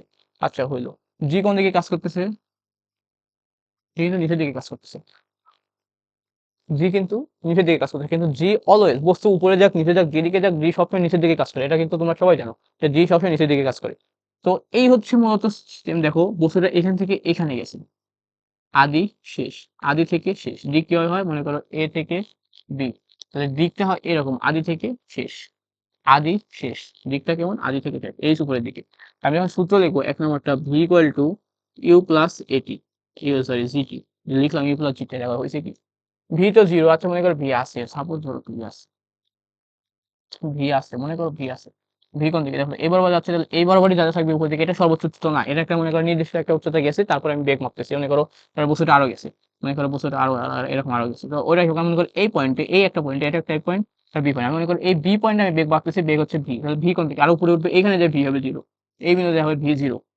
তো এটা হিসাব করতেছিলাম, মনে করো এই একটা বি পয়েন্টে আমার বেগ হচ্ছে ভি উপরের দিকে, অবশ্যই ঊর্ধ্বগামী, তো গেল, তাহলে ভি কত ঊর্ধ্বগামী, মনে করো উপরের দিকে আমি ধরলাম প্লাস, উপরের দিকে প্লাস, আমি ধরলাম উপরের দিকে প্লাস, তুমি উপরের দিকে মাইনাস হলে করতে পারো কোনো সমস্যা নাই। তো উপরের দিকে যদি প্লাস হয় দেখো ভি হচ্ছে প্লাস, ইও কিন্তু উপরের দিকে ছিল ইও প্লাস, এবার দেখো জিনিসটা জি কিন্তু এবার নিচের দিকে, তাহলে উপরের দিকে যদি প্লাস হয় নিচের দিকে কি হবে মাইনাস হবে, উপরের দিকে প্লাস হলে কি হবে নিচের দিকে মাইনাস, তাহলে আমি প্লাস দিছি প্লাস কি হবে হবে না, কি আগে কি হবে টি হচ্ছে মাইনাস।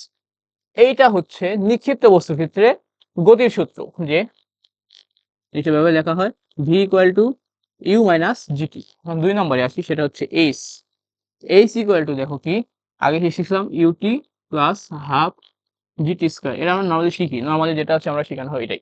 এইচ দেখো ঊর্ধ্বমুখী, আদি শেষ, আদি শেষ এইদিকে যাচ্ছে, তাহলে কত ঊর্ধ্বমুখী, অর্থাৎ এ থেকে অর্থাৎ আদি বিন্দু থেকে দিকটা হিসাব করা হয় আদি বিন্দু থেকে শেষ বিন্দুর দিক, আদি বিন্দু থেকে শুরু করে শেষ বিন্দু পর্যন্ত এটাই হচ্ছে দিক, তাহলে এই হচ্ছে এইচ, তাহলে এইচ কত ঊর্ধ্বমুখী, তাহলে এইচ কত প্লাস, প্লাস লিখলাম না, ইউ ঊর্ধ্বমুখী ইউ প্লাস, দেখো জি কি জি নিম্নমুখী না, তাহলে জি কত মাইনাস, এইখানে চিহ্নটা হয়ে যাবে মাইনাস, তাহলে এই নিক্ষিপ্ত বস্তুর ক্ষেত্রে h equal to u t minus half g t square. এখন আসি 3 number, v square equal to u square plus two g H.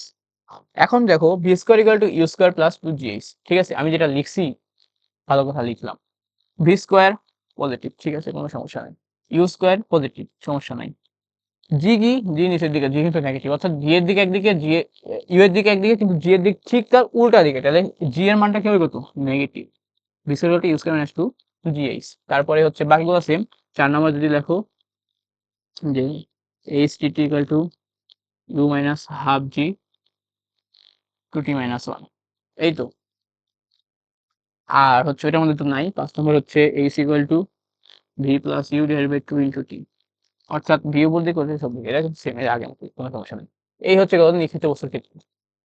এগুলো তোমার দুইটা কেস। আরেকটা কেস তোমাকে দেখাবো যেটা তোমার লাগবে না, তারপরে দেখাই ইন কেস যদি চলে আসে সেক্ষেত্রে। তো এই মূলত তোমার কেস বা এখানে কিভাবে হিসাব করা হয়, চিহ্ন প্রথা হচ্ছে এইভাবে হিসাব করা হয়, চিহ্ন এইভাবে হিসাব করে। এটা তোমার এনডিসি ভর্তি পরীক্ষা কিন্তু অনেক হেল্পফুল হবে আর কি। আমি প্রশ্ন করি।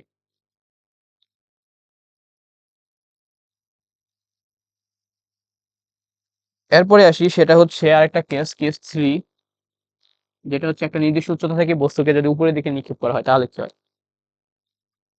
দেখো এটা হচ্ছে ভূমি, এটা একটা ওয়াল, এটা হচ্ছে ভূমি, এটা একটা ওয়াল। তো এরকম দিয়ে দিই। তো এইখানে একটা বস্তু আছে, এই বস্তুটাকে আমি ইউ আদিবেগে নিক্ষেপ করলাম, ইউ আদিবেগে নিক্ষেপ করলাম, ইউ আদিবেগে উপরের দিকে নিক্ষেপ করলাম। বস্তুটা এখানে গেল, তার বেগ ভি হলো 0, কোনো সমস্যা নাই। এইখানে গেল, এখানে গেল, ভি হলো 0। এখান থেকে আবার এখানে পড়লো, নিচে পড়লো, অর্থাৎ উপরে পড়বে না, নিচে পড়বে। ঠিক আছে, উপরে যখন না পড়বে, এই বিন্দুতে একদম পড়ার আগ মুহূর্তে এখানে বেগ, ভি কোন দিকে, নিচের দিকে। এটা তো বুঝতে পারছো। দেখো এখান থেকে ইউ থেকে যাত্রা শুরু করছে, এ বিন্দু হচ্ছে ইউ, এটা হচ্ছে আদি বিন্দু, কারণ এখান থেকে যাত্রা শুরু, এটা আদি বিন্দু। এইখানে একটা বিন্দু সর্বোচ্চ উচ্চতা উঠছে, সর্বোচ্চ উচ্চতা মনে করো এটা হচ্ছে বি বিন্দু, সর্বোচ্চ উচ্চতা উঠছে, এখানে বেগ 0 হয়েছে। সর্বোচ্চ থেকে যখন বেগ আবার 0 হয়েছে, এইখান থেকে আবার বস্তুটা কত, এই বেগ এইখানে পড়ছে, এটা হচ্ছে সি বিন্দু। এই সি বিন্দু যখন আসছে একদম পড়ার ঠিক আগ মুহূর্তে এইরকম যখন আসছে, তখন কিন্তু বেগ হচ্ছে ভি। এখন যদি তোমাকে বলে গতি সমীকরণ লিখো, তুমি কিভাবে লিখবা, এই ম্যাথ তুমি কিভাবে করবে, তোমাকে বললো একটা ইউ আদি বেগে, অর্থাৎ একটা মনে করো 10 মিটার/সেকেন্ড বেগে বস্তুকে নিক্ষেপ করা হলো, এটা নির্দিষ্ট কত মনে করো, এটা এই উচ্চতাটা হচ্ছে এইচ, এই উচ্চতা থেকে, এই উচ্চতা থেকে নিক্ষেপ করা হলো।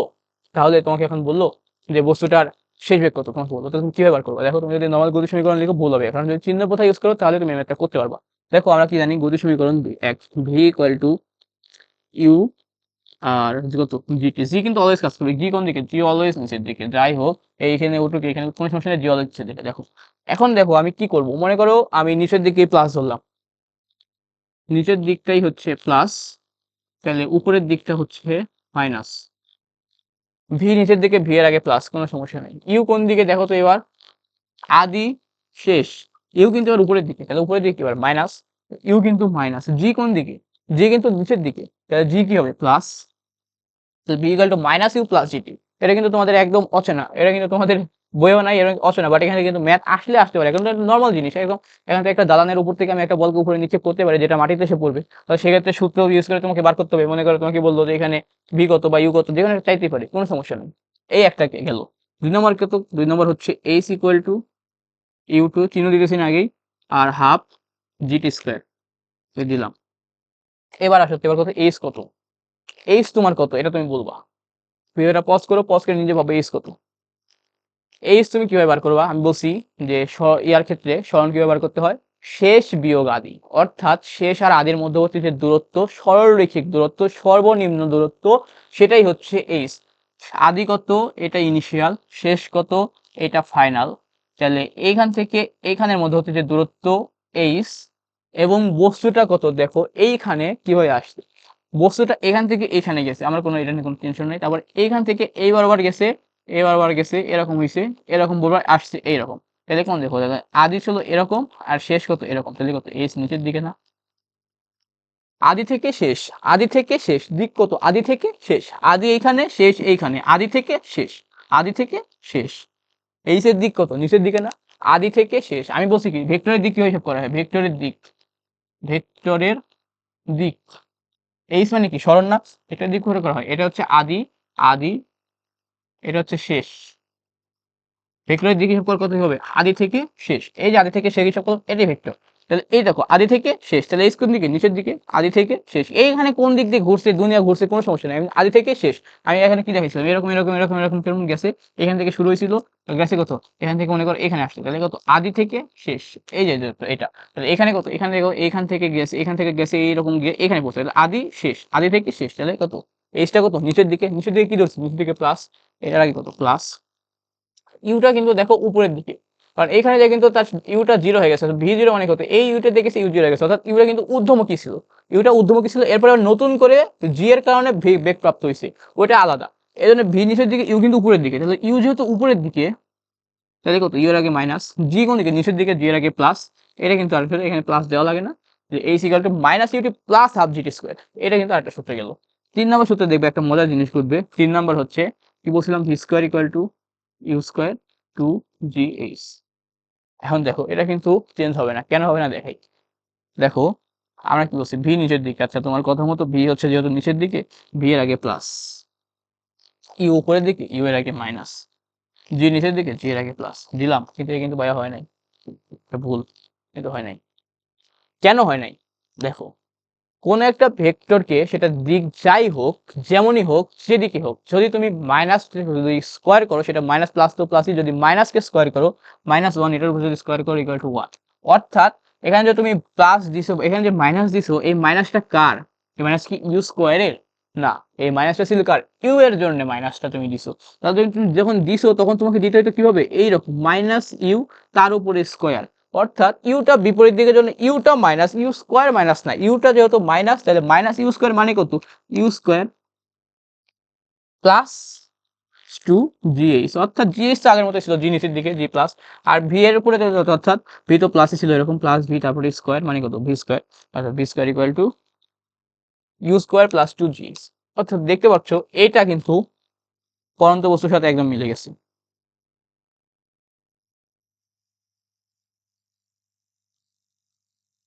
সাথে মিলছে। তো তুমি যদি মুখস্থ করো একচেটিয়া তাহলে কিন্তু তোমার কোনো লাভ হচ্ছে না, এটা বুঝতে হবে, যদি বুঝো তাহলে কিন্তু এটা সম্ভব। ঠিক আছে, এই গেল। আর এখানে কিন্তু ওই হিসাব করা হয় না, অর্থাৎ তুমি a is equal to u plus half a two sorry a is equal to u plus a is equal to v plus u divide by two into t, যে সূত্রটা ওইটা কিসের সাথে হিসাব করে, সমতরণের ক্ষেত্রে। এখানে কি সমতরণ আছে দেখো, এখান থেকে এখানে গেছে, তুমি এটুকুর জন্য হিসাব করতে পারো, আবার এখান থেকে আলাদা হিসাব করতে হবে, এটা ঝামেলা, এটা দরকার নেই, এটা বাদ। 4 নম্বর আরেকটা সূত্র, সেটা হচ্ছে এস টিটি, অর্থাৎ এইচ টিটি মনে করে বললো যে হচ্ছে এততম সেকেন্ড, এটা বসে দিতে পারো minus u plus half g two t minus one. Minus u কেন, এটা আগে বুঝতে পারছো, ইউ উপরের দিকে বাকি সব নিচের দিকে, এইচ কিন্তু নিচের দিকে, তো এই জন্য হচ্ছে এইটা। এই গেল তোমার একটা তোমার যেটা ওখানে বোর্ড কোশ্চেন এখন পর্যন্ত আসেনি, বাট এবার যে আসবে এটার গ্যারান্টি কি। কনসেপ্টটা কঠিন কঠিন না, কিন্তু তোমাদের কিন্তু বেসিক কনসেপ্ট, বাট তোমরা চিহ্নটা না বোঝার কারণে, যেহেতু এটা ভেক্টর, তো ভেক্টর থেকে প্রশ্ন করতে পারে, তোমার বইয়ে যেহেতু ভেক্টর বলছে, তো ভেক্টর থেকে প্রশ্ন করতেই পারে, কিন্তু কোশ্চেন করে তাহলে এই প্রশ্নটা কেন করবে না তারা, এখান থেকে কেন প্রশ্ন করবে না? কারণ একদম ইজি কনসেপ্ট, ভেক্টরের কনসেপ্টটা জানলেই তুমি এটা বসে দিতে পারবা, যে ভেক্টরের হিসাব করা হয় কিভাবে, ভেক্টরের দিক হিসাব করা হয় আদি বিন্দু থেকে শেষ বিন্দু পর্যন্ত, এটা হচ্ছে ভেক্টরের দিক। আর হচ্ছে এই তো আর কি, এইচটা কিভাবে হচ্ছে দেখো, এটা আদি এটা শেষ, আদি থেকে শেষ, এটা হচ্ছে ভেক্টরের দিক, নিচের দিকে ই উপরের দিকে, ভি নিচের দিকে, জি নিচের দিকে, এই হচ্ছে মূলত কনসেপ্ট। এই গেল তোমার সমীকরণ শেষ। এখন যদি সমীকরণ শেষ হয়ে যায় তাহলে আমরা এখন দেখব গ্রাফ, যেখান থেকে তোমার সিকিউ প্রশ্ন আসে। এই গতি সমীকরণ মূলত গতি সমীকরণ ইউজ করে সলভ করতে হয়, তবে প্রশ্ন আসে গ্রাফ দিয়ে, এটা হচ্ছে স্টুডেন্টদের সমস্যা, প্রশ্ন আসে গ্রাফ দিয়ে কিন্তু তারা গ্রাফ বোঝে না। দেখো গ্রাফ, যদি প্রথমেই গ্রাফের কথা বলি, একটা হচ্ছে ভি ভার্সেস টি। দেখো ভি ভার্সেস টি, দেখো আগে যেটা থাকে এটাকে বলা হয় অধীন, এটা হচ্ছে অধীন, এমন হয় না, এটাকে বলা হয় অধীন। আর এটাকে যে পরে যেটা থাকে এটাকে বলা হয় স্বাধীন। অধীন যেটা এটা থাকে ওয়াই অক্ষ বরাবর, ওয়াই অক্ষ, আর স্বাধীন যেটা এটা থাকে এক্স অক্ষ বরাবর। এটা কিন্তু বেসিক জিনিস, এটা তোমার ম্যাথে থাকার কথা, ম্যাথে করার কথা। এই হচ্ছে মূলত গ্রাফ, এভাবে অঙ্কন করতে হয়। তো তুমি যদি ভি ভার্সেস টি এর গ্রাফ আঁকো, দেখো গ্রাফটা কেমন হবে। তো অধীন হচ্ছে কি ভি, এটা হচ্ছে ভি। দেখো ভি তোমার সবসময় কিন্তু দেখবো, তোমার বই যখন দেখবো সবসময় কিন্তু উভয় অক্ষ আছে, টি কিন্তু সবসময় স্বাধীন। কেন? কারণ টি তো বেগ পরিবর্তন হইলো বা বেগ বাড়লো কমলো, টি তো কোনো চেঞ্জ হচ্ছে না, টি তো যা ছিল তাই আছে। অর্থাৎ 10 সেকেন্ড তো 10 সেকেন্ড টি, এটা বাম দিয়ে গেল 10 সেকেন্ড, ডান দিয়ে গেল 10 সেকেন্ড, মহাকাশে গেল 10 সেকেন্ড, মাটির ভিতরে ঢুকলো 10 সেকেন্ড, অর্থাৎ এটা কোনোভাবে তুমি চেঞ্জ করতে পারছো না। এই জন্য টিকে বলা হয় স্বাধীন রাশি আর কি, এটা কোনো অধীন রাশি না। কিন্তু ভি কিন্তু দেখো সময়ের সাপেক্ষে নির্ভর করতেছে। মনে করো তুমি আস্তে দৌড় দিলা, যদি তুমি দৌড়টা আস্তে দাও তাহলে কিন্তু তোমার হচ্ছে বেগটা কিন্তু কম, আবার যদি অনেক জোরে দৌড় দাও তাহলে কিন্তু বেগটা বেশি। এই যে তুমি আস্তে জোরে বা তুমি পরিবর্তন করতে পারছো, তুমি চাইলে এটা কিন্তু কম বেশি করতে পারতেছো, বাট সময়কে তুমি চাইলে কম বেশি করতে পারবা না। তো এই জন্য এটা হচ্ছে স্বাধীন, এটা হচ্ছে অধীন। তো যাই হোক, ভি ভার্সেস টি গ্রাফ যদি তুমি আঁকতে চাও, মুখস্থ রাখবা না, মুখস্থ রাখবা না। দেখো তোমরা এটা শিখতেছো সরলরেখার সমীকরণ y equal to mx plus c, অবশ্যই শিখছো, যেখানে y হচ্ছে x অক্ষের y অক্ষের ছেদকৃত অংশ, y অক্ষের ছেদকৃত অংশ, ছেদকৃত অংশ। এম কি? এম হচ্ছে ঢাল। এক্স কি? এক্স হচ্ছে স্বাধীন। ওয়াই কি, ওয়াই হচ্ছে অধীন, কার অধীন, এক্স এর অধীন, অর্থাৎ এক্স এর সাপেক্ষে ওয়াই চেঞ্জ হয়। এই হচ্ছে মূলত। এখন তুমি মূলত এখন লেখো ভি এর একটা সূত্র শিখছো না গতি সমীকরণ থেকে, v equal to u plus a t, এটা y equal to m x plus c এর সাথে মিলাও, y equal to m x u plus a t, হ্যাঁ ঠিক আছে, y equal to m x plus c. মিলাইছো, দেখো মিলে নাই খুব একটা, কারণ কেন মিলে নাই বলতেছি। আমি জিনিসটাকে যদি এভাবে না লিখে এটাকে যদি আমি এভাবে লিখি, ভি ইকুয়াল টু, এটাকে তুমি এভাবে লিখো এটি প্লাস ইউ, এবার কিন্তু মিলছে দেখো। স্বাধীন কি এখানে, স্বাধীন হচ্ছে টি, স্বাধীন তাহলে টি কার সাথে মিলবে, এক্স এর সাথে, অর্থাৎ এক্স অক্ষ বরাবর এই বরাবর কত এক্স অক্ষ, এই এক্স অক্ষ বরাবর কত টি, ওয়াই অক্ষ বরাবর কত ভি, এই হচ্ছে ওয়াই অক্ষ, ওয়াই অক্ষ বরাবর কি, ওয়াই অক্ষ বরাবর হচ্ছে ভি, তাহলে এম কি, এম হচ্ছে ঢাল, এটা কি তাহলে ঢাল, এখানে কত এই গ্রাফের ঢাল কি এ, অর্থাৎ ত্বরণ, অর্থাৎ ওয়াই এই গ্রাফে যে ভি ভার্সেস টি গ্রাফের ঢাল কি হবে, ত্বরণ হবে। আর এই দেখো সি এর সাথে কে মিলছে, ইউ মিলছে, অর্থাৎ এটা কিন্তু ওয়াই অক্ষের ছেদকৃত অংশ, ওয়াই অক্ষের ছেদকৃত অংশ, ছেদকৃত অংশ। তাহলে গ্রাফটা কেমন হবে, গ্রাফটা যদি তুমি আঁকো, গ্রাফটা মূলত হবে এরকম।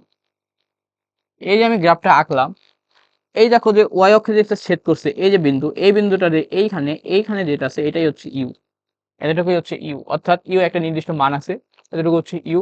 আর এই যে গ্রাফের ঢাল, ঢাল কি ব্যবহার করতে জানো, এখানে একটা তুমি ত্রিমাত্রিক কোণ আঁকবা, এইভাবে ঢাল বার করতে হয়। তো এই গ্রাফের ঢাল কত, ঢাল এম দিয়ে প্রকাশ করা হয়, ঢাল এম ইকুয়াল টু এ, অর্থাৎ এই গ্রাফের ঢাল হচ্ছে ত্বরণ,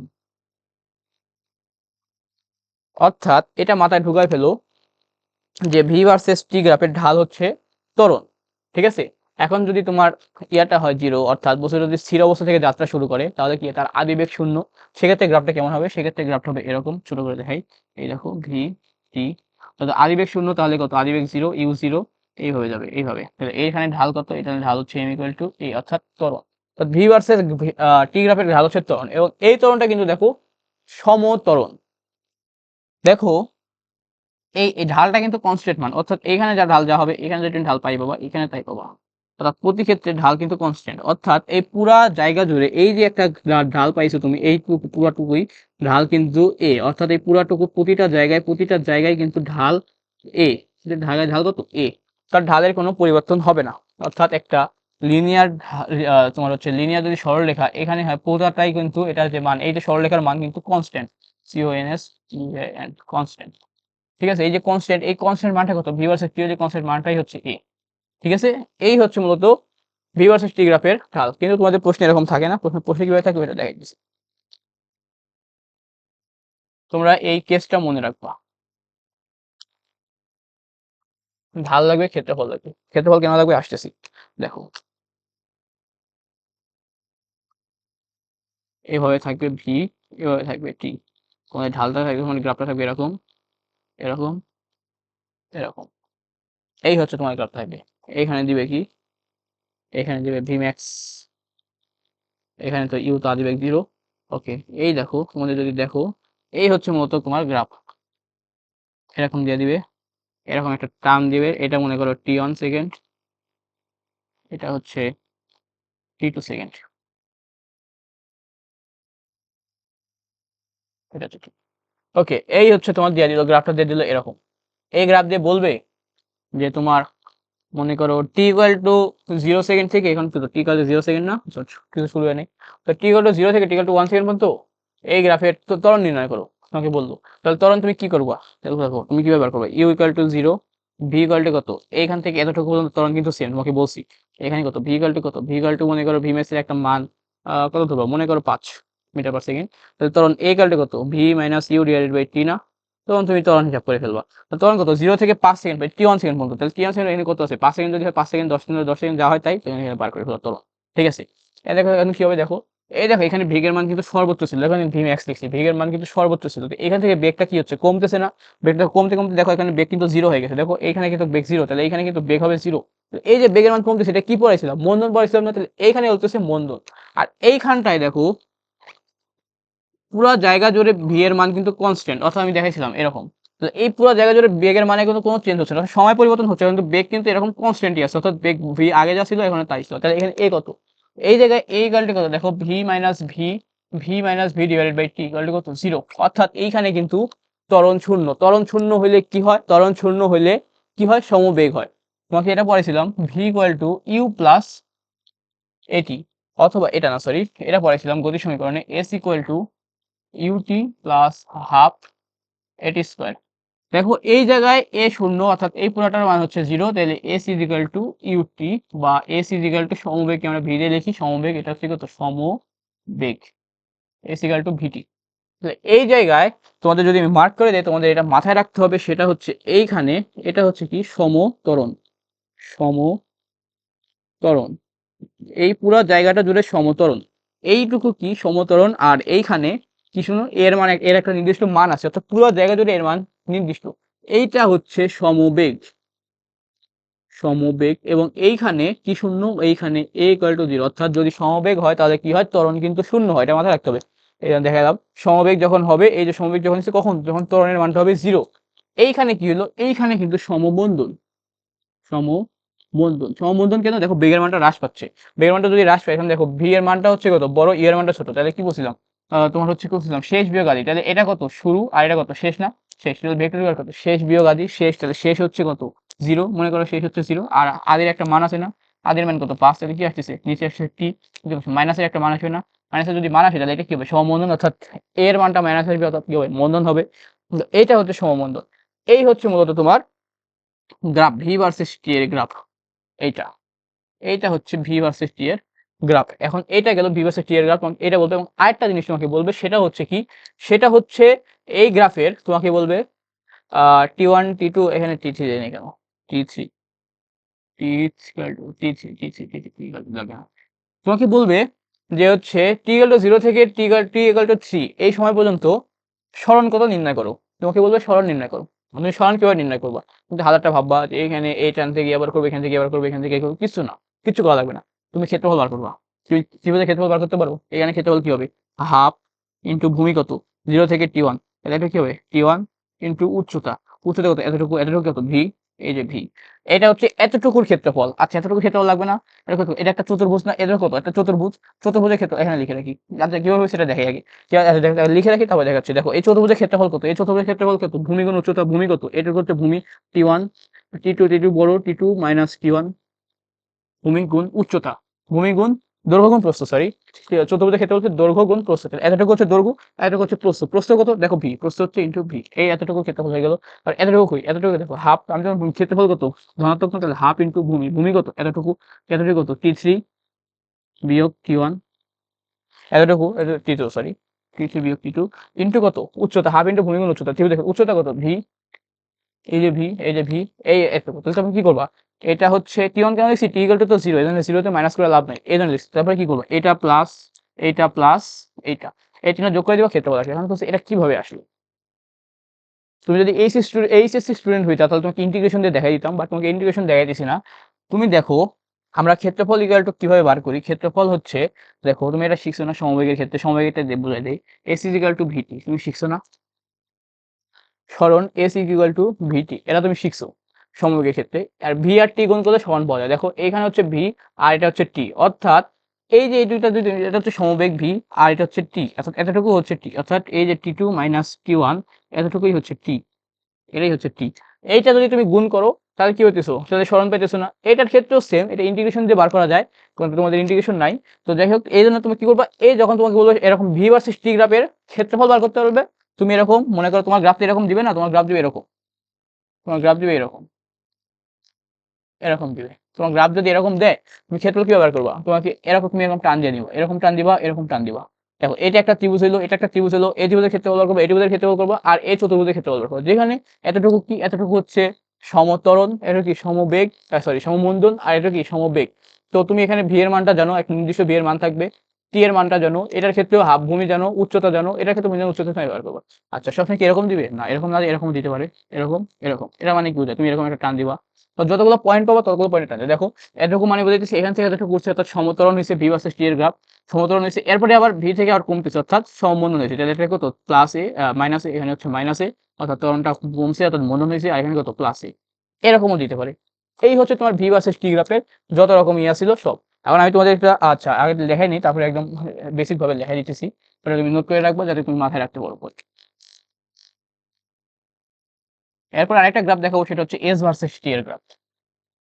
এস ভার্সেস টি এর গ্রাফ। আরেকটা এটা তোমাদের পরীক্ষা আসে, বাট এটা তোমাদের আসে না, বাট আমাদের সময় আসতো, যেটা আমি বলছিলাম ভুল করছি, ওই এস ভার্সেস টি এর গ্রাফটা। দেখো আরেকটা হচ্ছে কি এস ভার্সেস টি, তো সেম, এটা স্বাধীন, টি সবসময় স্বাধীন, ঠিক আর উপর নির্ভর করে না, এটা কি অধীন, অধীন। তো এস ভার্সেস টি এর গ্রাফ যদি তুমি আঁকো, দেখো এস ইজিক্যাল টু কত বলছো, এস ইজিক্যাল টু ভিটি বলছো, এটাই মনে রাখো, ইউটি প্লাস হাফ এর স্কয়ার দরকার নেই, এস ইজিক্যাল টু ভিটি বলছো। তাহলে এস ভার্সেস টি এর graph y equal to m x, y equal to m x, তাহলে কি বোঝাইতেছে, ওয়াই দিয়ে বোঝাইতেছে এক্স, আর ওয়াই দিয়ে ওয়াই দিয়ে বোঝাচ্ছে এস, আর এক্স দিয়ে বোঝাচ্ছে টি, অর্থাৎ এক্স অক্ষ বরাবর থাকবে সময়, ওয়াই অক্ষ বরাবর থাকবে সরণ, তাহলে ঢালটা কি হবে, ঢালটা হবে বেগ। অর্থাৎ আমি যদি এখানে গ্রাফটা আঁকি এস ভার্সেস টি এর গ্রাফ, তাহলে আমি যে একটা সরলরেখা পাবো, এই যে এই রেখা, এই রেখার যে ঢাল, ঢালটা হবে কি, ঢালটা হবে বেগ। অর্থাৎ মানে কি, এই পুরোটা জুড়ে বেগ কনস্ট্যান্ট, কনস্ট্যান্ট বেগটা কি, কনস্ট্যান্ট যদি বেগটা যদি কনস্ট্যান্ট হয় তাকে কি বলে, সমবেগ বলে। তাহলে এইটা হচ্ছে কি, এটা হচ্ছে সমবেগ, সমবেগ বা কনস্ট্যান্ট বেগ। এই যে কনস্ট্যান্ট বেগ এটাকে বলা হয় কি, সমবেগ। তাহলে এই জায়গা জুড়ে সমবেগ, ঠিক আছে, বুঝলাম।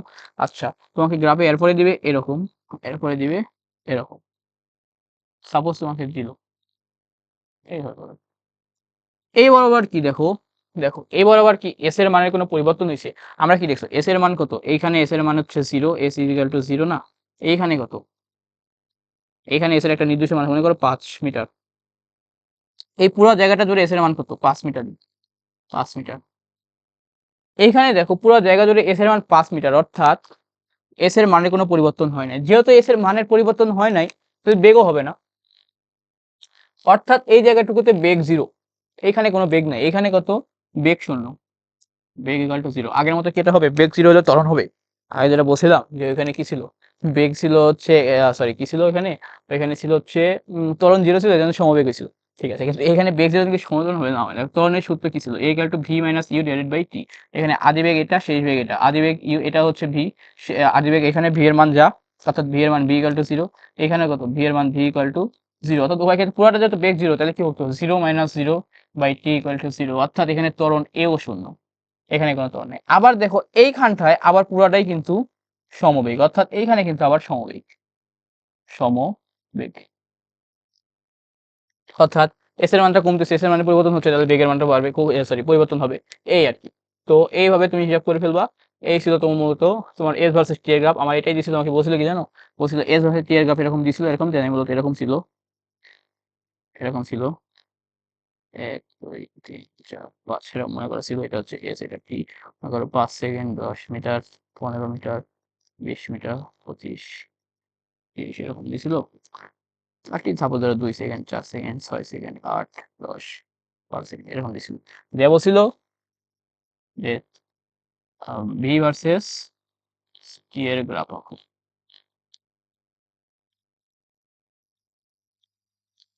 প্রতিটার জন্য তুমি সময় বেগ বার করবা, 2 থেকে 4 সেকেন্ডের জন্য বেগ বার করবা, তারপরে হচ্ছে 4 থেকে 6 এর জন্য বেগ বার করবা, 6 থেকে 8 এর জন্য বেগ বার করবা, 8 থেকে 10 এর জন্য বেগ বার করবা, 10 থেকে 12 এর জন্য বেগ বার করবা। বেগ বার করতে বলছিল বেগ ভার্সেস টি আঁকো, আর লাস্টে বলছিল কি ত্বরণ নির্ণয় করো, ত্বরণ নির্ণয় করো থেকে, এই গ্রাফ থেকে, এই গ্রাফ থেকে ত্বরণ নির্ণয় করো। এইটা ছিল 4 মার্কের প্রশ্ন, যেটা আমি পারি নাই। আমি উল্টো পাল্টা করে কি করছিলাম, আমি করছিলাম হচ্ছে ভি ইকুয়াল টু, কত, আমি এইভাবে করছিলাম মেবি সম্ভবত, s is equal to v plus u divided by t, এরকম কিছু একটা করছিলাম, কি করছিলাম নিজের মনে নাই, কি করছিলাম খেয়াল নাই। আমি গড় বেগ বার করে করছিলাম মনে হয়, এই দুইটা যোগ করে ভাগ করছিলাম, এবারে হয় নাই। তো এখান থেকে বার করবা, জাস্ট এভাবে গ্রাফ আঁকবা, এস ভার্সেস টি এর গ্রাফ আঁকবা, এরকম, এরকম আঁকবা, এরকম আঁকবা, যাই আছে এরকম আঁকবা। আঁকার পরে এখান থেকে কত বেগ বার করবা, প্রতিটা এখানে বেগ বার করো, এখানে বেগ বার করো, এখানে বেগ বার করবা, এতটুকুর জন্য বেগ জানো, তারপরে কি আসবে, এতটুকু টি, এতটুকু বেগ কত, এই বেগ এতটুকু মান তুমি জানো সমবেগ, সমবেগে এরকম, সমবেগে এরকম দিবা, তারপরে এরকম দিবা, এরকম যাই আসে ওইভাবে দিবা। এই হচ্ছে মূলত সিস্টেম, ঠিক আছে। আমি তো এখানে নিচের দিকে আসবে না, আমি সবগুলো কিন্তু বাড়াই দিচ্ছি, কিন্তু ঊর্ধ্বমুখী হবে। এই হচ্ছে মূলত ছিল তোমার হচ্ছে গ্রাফ, গ্রাফ থেকে আর কিছু আসে না। এই হচ্ছে তোমার গতির সমীকরণে গেল শেষ। আর একটা টপিক আছে, সেটা হচ্ছে কি, সেটা হচ্ছে নতি, সেটা তোমাদের বইয়ে তুমি দেখবা ইয়াতে আছে। আচ্ছা, গ্যালিলিও সূত্র দেখা দিই, গ্যালিলিও সূত্র কি ছিল, গ্যালিলিওর সূত্র, গ্যালিলিওর সূত্র, গ্যালিলিও সূত্র মূল কনসেপ্ট যেটা ছিল সেটা হচ্ছে পড়ন্ত বস্তুর ক্ষেত্রে, অর্থাৎ এক কথা ছিল সেটা হচ্ছে পড়ন্ত বস্তুর ক্ষেত্রে বলতে সূত্র সবগুলা কি, এটা কিসের জন্য? পড়ন্ত বস্তু, পড়ন্ত বস্তু। এবং এখানে যেটা কথা লেখা ছিল তোমার বই দেখবা, সেটা হচ্ছে স্থির অবস্থান, স্থির অবস্থান থেকে মুক্তভাবে পড়ন্ত বস্তু, মুক্তভাবে পড়ন্ত বস্তু। অর্থাৎ তার মতো এটা ছিল একটা এক্সপেরিমেন্ট। তিনি একটা ফাঁকা, অর্থাৎ কোন রকম বায়ু ঘর্ষণ সবকিছু ছাড়া এরকম একটা মিডিয়াম নিছিল, এরকম একটা মিডিয়াম নিছিল, নিয়া এখান থেকে একটা তুলা টাইপের কিছু একটা, আর এখানে একটা লোহা টাইপের কিছু একটা, বুঝছো? মানে ভারী, এটা হচ্ছে ভারী আর এটা হচ্ছে পাতলা। এখন কিন্তু কোনো বাতাস নাই, নো এয়ার। যখন এই দুইটা ছাড়ছে এখান থেকে, মুক্তভাবে ছাড়ছে, স্থির অবস্থান থেকে ছাড়ছে, তখন এখানে যখন আসছে দুইটা সমান সময় আসছে, অর্থাৎ এখানে আসছে তার দুই উভয় কত এস মিটার অতিক্রম করছে, এস মিটার অতিক্রম করছে, এবং এখান থেকে উভয় এখানে আসে পৌঁছাইতে সময় লাগছে টি সেকেন্ড। অর্থাৎ নর্মালি কি হইতো, তুমি যদি একটা লোহা উপর থেকে ছেড়ে দাও, এটা যেহেতু বস্তুটা ভারী, তাহলে ভারীটা হওয়ার কারণে তাড়াতাড়ি পৌঁছানোর কথা না, তাড়াতাড়ি পৌঁছানোর কথা, কিন্তু যেহেতু আমি এয়ার শূন্য করে দিছি, অর্থাৎ বায়ু শূন্য করে দিছি, যেহেতু এখানে জিটি কিছু কাজ করতেছে না, মানে জি এর প্রভাব পড়তেছে কিন্তু বায়ু কাজ করতেছে না, তো বাধা কাজ করতেছে না, এই জন্য এটা কিন্তু তার ওজনের জন্য কিন্তু কোনো এক্সট্রা কোনো ফোর্স পাচ্ছে, যেটা তোমার আলোচনার বিষয় না, সেটা মনে রাখো। যেহেতু তিনি এরকম একটা এক্সপেরিমেন্ট করছিল, করার কারণে তার কি হয়েছে, তিনি দেখছেন যে এখানে হচ্ছে সমান সময় সমান দূরত্ব অতিক্রম করছে। তো এটাই তুমি প্রথম সূত্র, এটাই যে স্থির অবস্থান থেকে মুক্তভাবে পড়ন্ত বস্তু সমান সময়ে টি সময়ে এরকম সমান সময়ে সমান দূরত্ব অতিক্রম করে, সমান দূরত্ব অতিক্রম করে। That's it. এটাই ছিল প্রথম সূত্র এটাই ছিল ১ নম্বর সূত্র। ২ নম্বর সূত্র ছিল যে ভি সমানুপাতিক টি, অর্থাৎ যে মুক্তভাবে পড়ন্ত বস্তুর কত টি সময় অতিক্রান্ত টি সময় যে পর্যন্ত টি সময়ে অতিক্রান্ত বেগ অতিক্রান্ত না সমান স্থির অবস্থান থেকে মুক্তভাবে পড়ন্ত বস্তু কত সমান সময় সমান বেগ অর্জন করে, ঠিক আছে? বা অর্জিত বেগ বস্তুর সময় সমানুপাতিক, অর্জিত বেগ, হ্যাঁ সময় সমানুপাতিক, যে এরকম এই যেটা আগের মতোই, অর্জিত বেগ অর্জিত বেগ সময় সমানুপাতিক, সময়ের সমানুপাতিক, সমানুপাতিক পাতিক। এটা কি সূত্র? এটা গতি সূত্র বলছিলাম, v equal to u plus at u plus g t. এখানে দেখো জি যদি হয় জিরো, যেহেতু স্থির অবস্থান থেকে বলতেছে, যেহেতু দেখো স্থির অবস্থান কত ইউ জিরো, তাহলে ভি ইকুয়াল টু কত জিটি, কত ভি সমানুপাতিক টি। এইটাই, এই যে গতি সমান ওইটাই হচ্ছে এটা। আর ৩ নম্বর আরেকটা সূত্র, সেটা হচ্ছে এই সমানুপাতিক টি স্কয়ার। অর্থাৎ যে হচ্ছে কোনো বস্তু স্থির অবস্থান থেকে মুক্তভাবে পড়ন্ত কোনো বস্তু স্থির অবস্থান থেকে মুক্তভাবে পড়ন্ত কোনো বস্তুর অতিক্রান্ত দূরত্ব সময়ের বর্গের সমানুপাতিক। এটা কিন্তু একটা আসলে যে অতিক্রান্ত দূরত্ব ওই কিন্তু এটা এই দুটো কিন্তু লাগবে, স্থির অবস্থান থেকে আর মুক্তভাবে পড়ন্ত বস্তুর অর্জিত কত অতিক্রান্ত অতিক্রান্ত দূরত্ব অতিক্রান্ত দূরত্ব অতিক্রান্ত দূরত্ব কিসের সমানুপাতিক? সময়ের বর্গের সমানুপাতিক, বর্গের সমানুপাতিক। এটা কিভাবে আসছে দেখো, এইচ ইকুয়াল টু পড়ছে না ইউটি প্লাস মুক্তভাবে পড়ন্ত বস্তুর ক্ষেত্রে হাফ জিটি স্কোয়ার, যেহেতু স্থির অবস্থান থেকে পড়তেছে ইউ জিরো যে পুরোটা হবে zero, H equal to half g t square. দেখো তাহলে কি আসছে, এই সমানুপাতিক এই কথা যদি কনস্ট্যান্ট ধরো, দেখো হাফ তো কনস্ট্যান্ট, জিরো মানে কনস্ট্যান্ট, সমানুপাতিক চিহ্ন দিলে উঠে যায়, কনস্ট্যান্ট উঠে যায়, শুধুমাত্র টি স্কোয়ার। এই হচ্ছে গ্যালিলিও সূত্র। এটাতে তোমাদের কি দিতে পারে, মনে করো প্রশ্ন দিবে এরকম যে একটা নির্দিষ্ট সময় এইচ মনে করো 10 সেকেন্ডে 5 মিটার অতিক্রম করে, তাহলে তোমাকে বলবে যে হচ্ছে 4 সেকেন্ডে কত মিটার অতিক্রম করবে, তখন তুমি কি লিখবা, এরকম লিখবো এই সমানুপাতিক টি স্কোয়ার। লিখছো?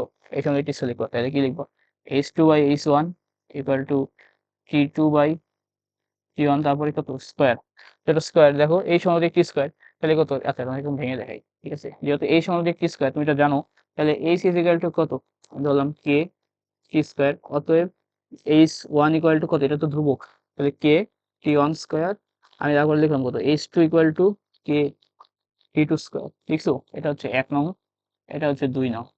1 নংকে 2 নং দ্বারা 2 নংকে 1 নং দ্বারা ভাগ করো, তাহলে কি আসছে h one by h two equal to কত, দেখো কে কে কাটা, আর t two by t one, h two by h one, h two by h one. আমি এটা হচ্ছে মনে কত, এটা হচ্ছে কত এইচ ওয়ান, ধরবো, তো ধরি h1 = 5, t1 = 10, তারপরে কত এটা কত t2 = 4, তাহলে কত h2 = হোয়াট, এখান থেকে h2 বার করবা, এখানে স্কোয়ার হবে, h2 = t2/t1 square into h1, এখান থেকে বার করবা h2 এর মান আসবে। এই হচ্ছে মূলত এরকম অঙ্ক আসবে এমসিকিউতে, এটা কিন্তু সিকিউতে আসে না, এটা এমসিকিউতে এরকম অঙ্ক আসে। তো এই ছিল মূলত আমাদের আজকের ক্লাস। ও আরেকটা টপিক তো বাদ পড়ে গেছে, সেটা হচ্ছে নতি। নতিটা একটু দেখাই দিই, নতি কিন্তু তোমাদের সিলেবাস ওইভাবে নাই, তারপরে দেখাই দিই। কারণ তোমার বইয়ে যেহেতু দিছে, কোনো না কোনো বোর্ডে, বিশেষ করে যশোর বোর্ড আর রাজশাহী বোর্ডে দিয়ে দিতেই পারে, বলা যায় না, হলে তো কাজই হচ্ছে উল্টাপাল্টা প্রশ্ন করা। নতিটা দেখা যায়, যদি আসে তুমি অ্যান্সার করে রাখো। তবে এটা আমি নতি আরেকবার দেখাবো, সেটা হচ্ছে কাজক্ষমতা শক্তি চ্যাপ্টার দেখাবো, ওইখানে নতির একটা ভালো ম্যাথ, কনসেপচুয়াল ম্যাথ আছে, করানো যাবে এখানে। কিন্তু এইখানে মূলত দেখানো ওরকম একটা ইয়ে হয় না, বাট তোমাদের বই দিচ্ছে কি করার। দেখো মনে করো এটা হচ্ছে এরকম একটা রাস্তা, আমরা আগে দেখতাম কত অনুভূমিক সমতল ভূমি, সমতল ভূমি না, এবার ভূমিটা হবে এরকম, এরকম একটা রাস্তা, পাহাড়ি রাস্তা, এরকম হচ্ছে ঢালু হয়ে গেছে, এটা হচ্ছে ছিটাকুনি আছে, ছিটাকুনি যদি থাকে, তোমাকে বললো যে মনে করো এই একটা পজিশন, মনে করো একটা বস্তু এখানে ছিল, আদি অবস্থানে u = 0 ছিল, এখানে তার বেগ এরকম, এইখানে এখন তার বেগ v = what। দেখো তোমাকে আমি বোঝাইতেছি না, জাস্ট মনে রাখো, মুখস্থ রাখবো এরকম, যে অবস্থানে তোমার বেগ বার করতে বলবে, এই অবস্থান বা এই অবস্থান, যে অবস্থানে বলুক, ওই অবস্থানে ওইটাকে ধরো ভূমি, অর্থাৎ এখানে একটা টান দিয়ে দিবা, তোমার এতটুকু বাদ, এতটুকু হিসাব করবো না, এতটুকু, এই কোণটা সেম, দেখো এই কোণটা অনুভূমিকের সাথে এটা যতটুকু কোণ তৈরি করছে, এটা অনুভূমিক, এটা অনুভূমিক, এটা সেম কোণ, এটা কথা অনুরূপ কোণ, ম্যাথে বলছো, এটা হচ্ছে অনুরূপ কোণ, তাহলে এটা কোণ থিটা। ওকে, এখানে আদি বেগ ছিল 0, আর সেই বেগ হচ্ছে v = কত, দেখো তোমার কি লাগবে, আমরা জানি কত, v² = u² + 2gh, আমরা এটা জানি পরন্ত বস্তুর ক্ষেত্রে, বস্তুর নিচে করতেছে। কিন্তু সমস্যা হচ্ছে কি জানো, সমস্যা হচ্ছে তুমি এখানে এইচ এর মানটা জানো না, জি এর মান তো সেম, জি এর মান তো অলওয়েজ জি নিচের দিকে কাজ করতেছে, জি তে কাজ করতেছে, কোনো সমস্যা নেই। কিন্তু তুমি এইচ এর মানটা জানো না, তো এইচ এর মানটা কত তুমি এটা জানো, এতটুকুর মান এইচ বলতে তোমার এই যে এখান থেকে এখানে যে সরণ, এটা হচ্ছে এইচ, অর্থাৎ তোমার কত এখান থেকে এখানে আসছো না, জি তে কাজ করতেছে ভালো কথা, কিন্তু তোমার ইয়াটা তো লাগবে, তো এইচটা তো লাগবে, মানে হচ্ছে এখান থেকে এখানে যে আসছো, যেখান থেকে মনে করো এক্স মিটার, ঠিক আছে, তো হচ্ছে বি স্কয়ার প্লাস টু জি এর জায়গায় এখানে কত এক্স, এই তো এই এক্সটা তো লাগবে, মানে আমি তো বার করতেছি এতটুকু, এই যে এতটুকু, তাহলে এখান থেকে এতটুকু দূরত্ব কত এক্স, এখানে ইউ ইকুয়াল টু 0, এখানে বেগ ভি ইকুয়াল টু আমি বার করব কত, আর হচ্ছে কত জি তো অলওয়েজ নিচের দিকে কাজ করতেছে, জি তো আছে, সমস্যা নেই, জি থাক। এই হচ্ছে মূলত এই হচ্ছে এটা এক্সটা, টু জি এক্স। এখন হচ্ছে এক্সটা কি ব্যবহার করবো, দেখো আমি যখন সাইন থিটা লিখি, দেখো সাইন থিটা ইকুয়াল টু কোণ, এটা হচ্ছে লম্ব, লম্বটা মনে করো এতটুকু হচ্ছে এইচ, এটা দিয়ে দিবে, তোমার প্রশ্নে দেওয়া থাকবে এতটুকু, এতটুকু মনে করো এইচ, মানে হচ্ছে যখন বেগ বার করবে, বেগ দিবে, বলছে যে ভূমি থেকে মনে করো, বলবে যে সর্বোচ্চ উচ্চতা থেকে 5 মিটার নিচে, সর্বোচ্চ উচ্চতা থেকে 5 মিটার নিচে বেগ বার করো, এখানে বেগ বার করো, এই যদি গেল H sign equal to h/x, ঠিক আছে। তো তোমার লাগবে কিসের মান, তোমার লাগবে সাইন ইকুয়াল টু h/x, তাহলে তোমার লাগবে এইচ এর মান, সাইন x লিখছিলাম, এখানে হবে হচ্ছে Q square plus 2g H, তোমার লাগবে মূলত এইচ এর মানটা। তো এইচ এর মানটা কিভাবে বার করবা, এখান থেকে এখানে নামছো, আমি যেটা বলবো, আমি এখানে কি বলছিলাম তোমাকে বলি, তুমি এখানে যাতে না ভুলটা না করো, আমি এখানে ভুল বলছি, দেখো আমরা কি বলছিলাম, আমরা বলছিলাম এই যে সমীকরণগুলো আছে, এগুলো সবই কি, সবই হচ্ছে ভেক্টর। আমি ভুল করে বলছি, এটা তোমাকে কি বুঝাই, এটা কি ভেক্টর, আমি এখানে এক্স কি বুঝে লিখছিলাম, এটা তোমাকে বুঝাই, আমি কেন ভুলটা করছি, এটা কত ভেক্টর, এটা হচ্ছে ভেক্টর। আমি এখান থেকে এখানে আসছি, ভালো কথা, আমার লাগবে কি, আমার লাগবে সরণ, বুঝতে ভুল করছি, আমি কিন্তু দূরত্ব নিয়ে নিয়েছিলাম, যে ভুলটাই তোমরা করো ওইগুলো ম্যাথে করো, আমি কিন্তু এই ম্যাথে ভুলটা করে ফেলছিলাম। তো যাই হোক, দেখো মনে পড়ছে, এখানে ছিল আদি, এখানে হচ্ছে শেষ, আদি শেষ, আমি নিয়েছিলাম এক্স, এক্স কেন হবে না, এটা তোমাকে বুঝাই। তো তোমাকে মূলত প্রশ্ন কিভাবে বলবে, এটাকে বলি, মূলত তোমাকে দিবে যে হচ্ছে মনে করো তুমি একটা আনত তলে আসো, যে তলটা 30 ডিগ্রি কোণে আছে, তোমাকে বলবো সে সর্বোচ্চ উচ্চ থেকে 3 মিটার, আনত তলের সর্বোচ্চ উচ্চ থেকে 3 মিটার নিচে তোমার বস্তুটার বেগ কত, 3 মিটার নিচে, মানে এই এক্স এর মান মনে করে বলে দিবে 3 মিটার, অর্থাৎ আনত তল থেকে 3 মিটার নিচে এই তোমার হচ্ছে বেগ কত, এটা বলবে তোমার প্রশ্নে। তো তোমার লাগবে কি, তোমার লাগবে এখানে তুমি ইউ এর মানটা জানো, এখানে তুমি বেগের মানটা বার করবা, এখানে কোনটা জানো, কোনটা কেন লাগবে বলতেছি, আর এখানে তোমার হচ্ছে কত এইচটা লাগবে কিভাবে বলি। দেখো এখানে তুমি ছিলা, এখানে তুমি আদিতে ছিলা, এটা ইনিশিয়াল, এটা হচ্ছে ফাইনাল, স্মরণের কথা বলছিলাম না, এইচ কি স্মরণ, স্মরণ কি শেষ বিয়োগ আদি, এটা হচ্ছে শেষ এটা আদি। আমি বলছিলাম সরলরেখা সর্বনিম্ন দূরত্ব, আমি কিনেছিলাম এটা কিন্তু একটা বিশাল দূরত্ব, এটা হবে না। সর্বনিম্ন দূরত্ব কতটুকু, এইটুকু না, এই বিন্দুর কত, এই বিন্দুর যে কথা, এই পুরা বিন্দুর তো একই কথা, তাহলে এইটুকু কত স্মরণ, অর্থাৎ এটা হচ্ছে শেষ সরলরৈখিক দূরত্ব, এটা হচ্ছে শুরু, তাহলে আদি থেকে শেষ এতটুকু হচ্ছে এইচ, এইটুকু হচ্ছে এইচ। আমার লাগবে এইচ এর মানটা।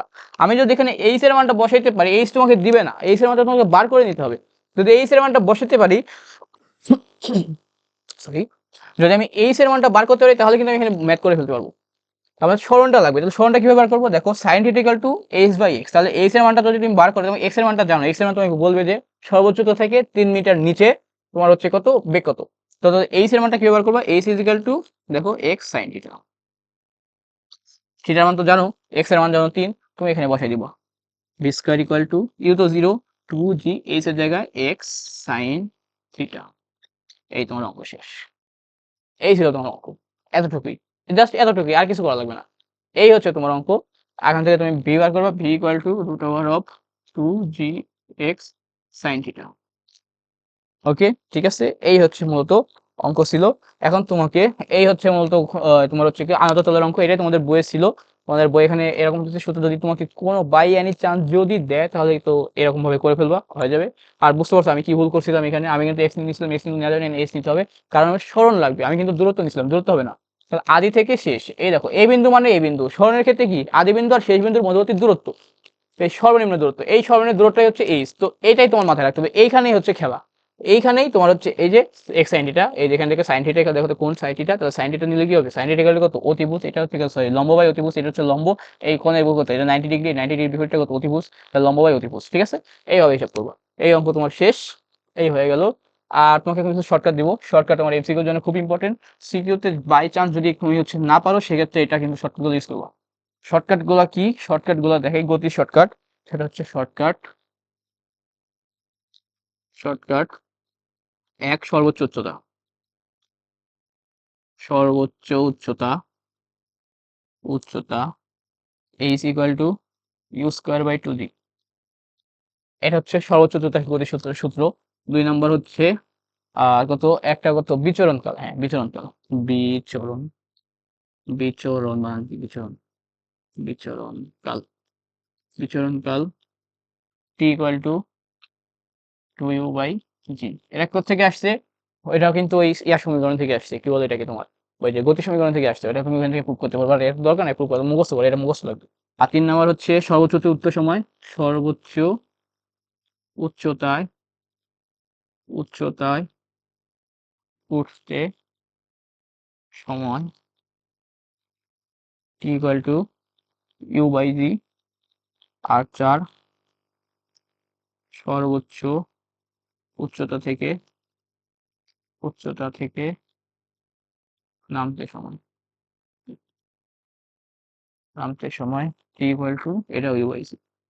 এই এই মূলত 4টে সূত্র, মূলত এই দুইটা যোগ করে এই বিচরণকাল হয়। বিচরণকাল মানে হচ্ছে তোমার এখান থেকে মূলত একটা বস্তু নিক্ষেপ করছে, এরকম গেছে, এই উচ্চতায় উঠছে, এই উচ্চতায় উঠছে, উঠতে সময় যাচ্ছে টি সেকেন্ড, আবার এখান থেকে আবার এখানে নামছে, এখানে নামতে আবার সময় যাচ্ছে টি সেকেন্ড, এখন মানে হচ্ছে তাহলে টি যোগ টি, এই দুইটা মিলে হয় যে টু, এই যে টি হয়, এই দুইটাই হচ্ছে টি হচ্ছে এই টু হয়েছে, বুঝছো, এটাই হচ্ছে বিচরণকাল।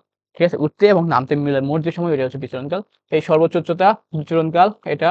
এই হচ্ছে ইউ কি, ইউ হচ্ছে ইউ আদিবেগে নিক্ষেপ করছে, এই যে একটা বস্তু ইউ আদিবেগে নিক্ষেপ করছে, ইউ আদিবেগে নিক্ষেপ করছে, নিক্ষেপ করার কারণে সর্বোচ্চ উচ্চতা একটা এইচ উচ্চতায় উঠছে, সর্বোচ্চ উচ্চতা যেখানে কত বেগ, এখানে কত শেষ বেগ, ভি = 0, সর্বোচ্চ উচ্চতায় কত বেগ 0 হয়, এই হচ্ছে বেগ।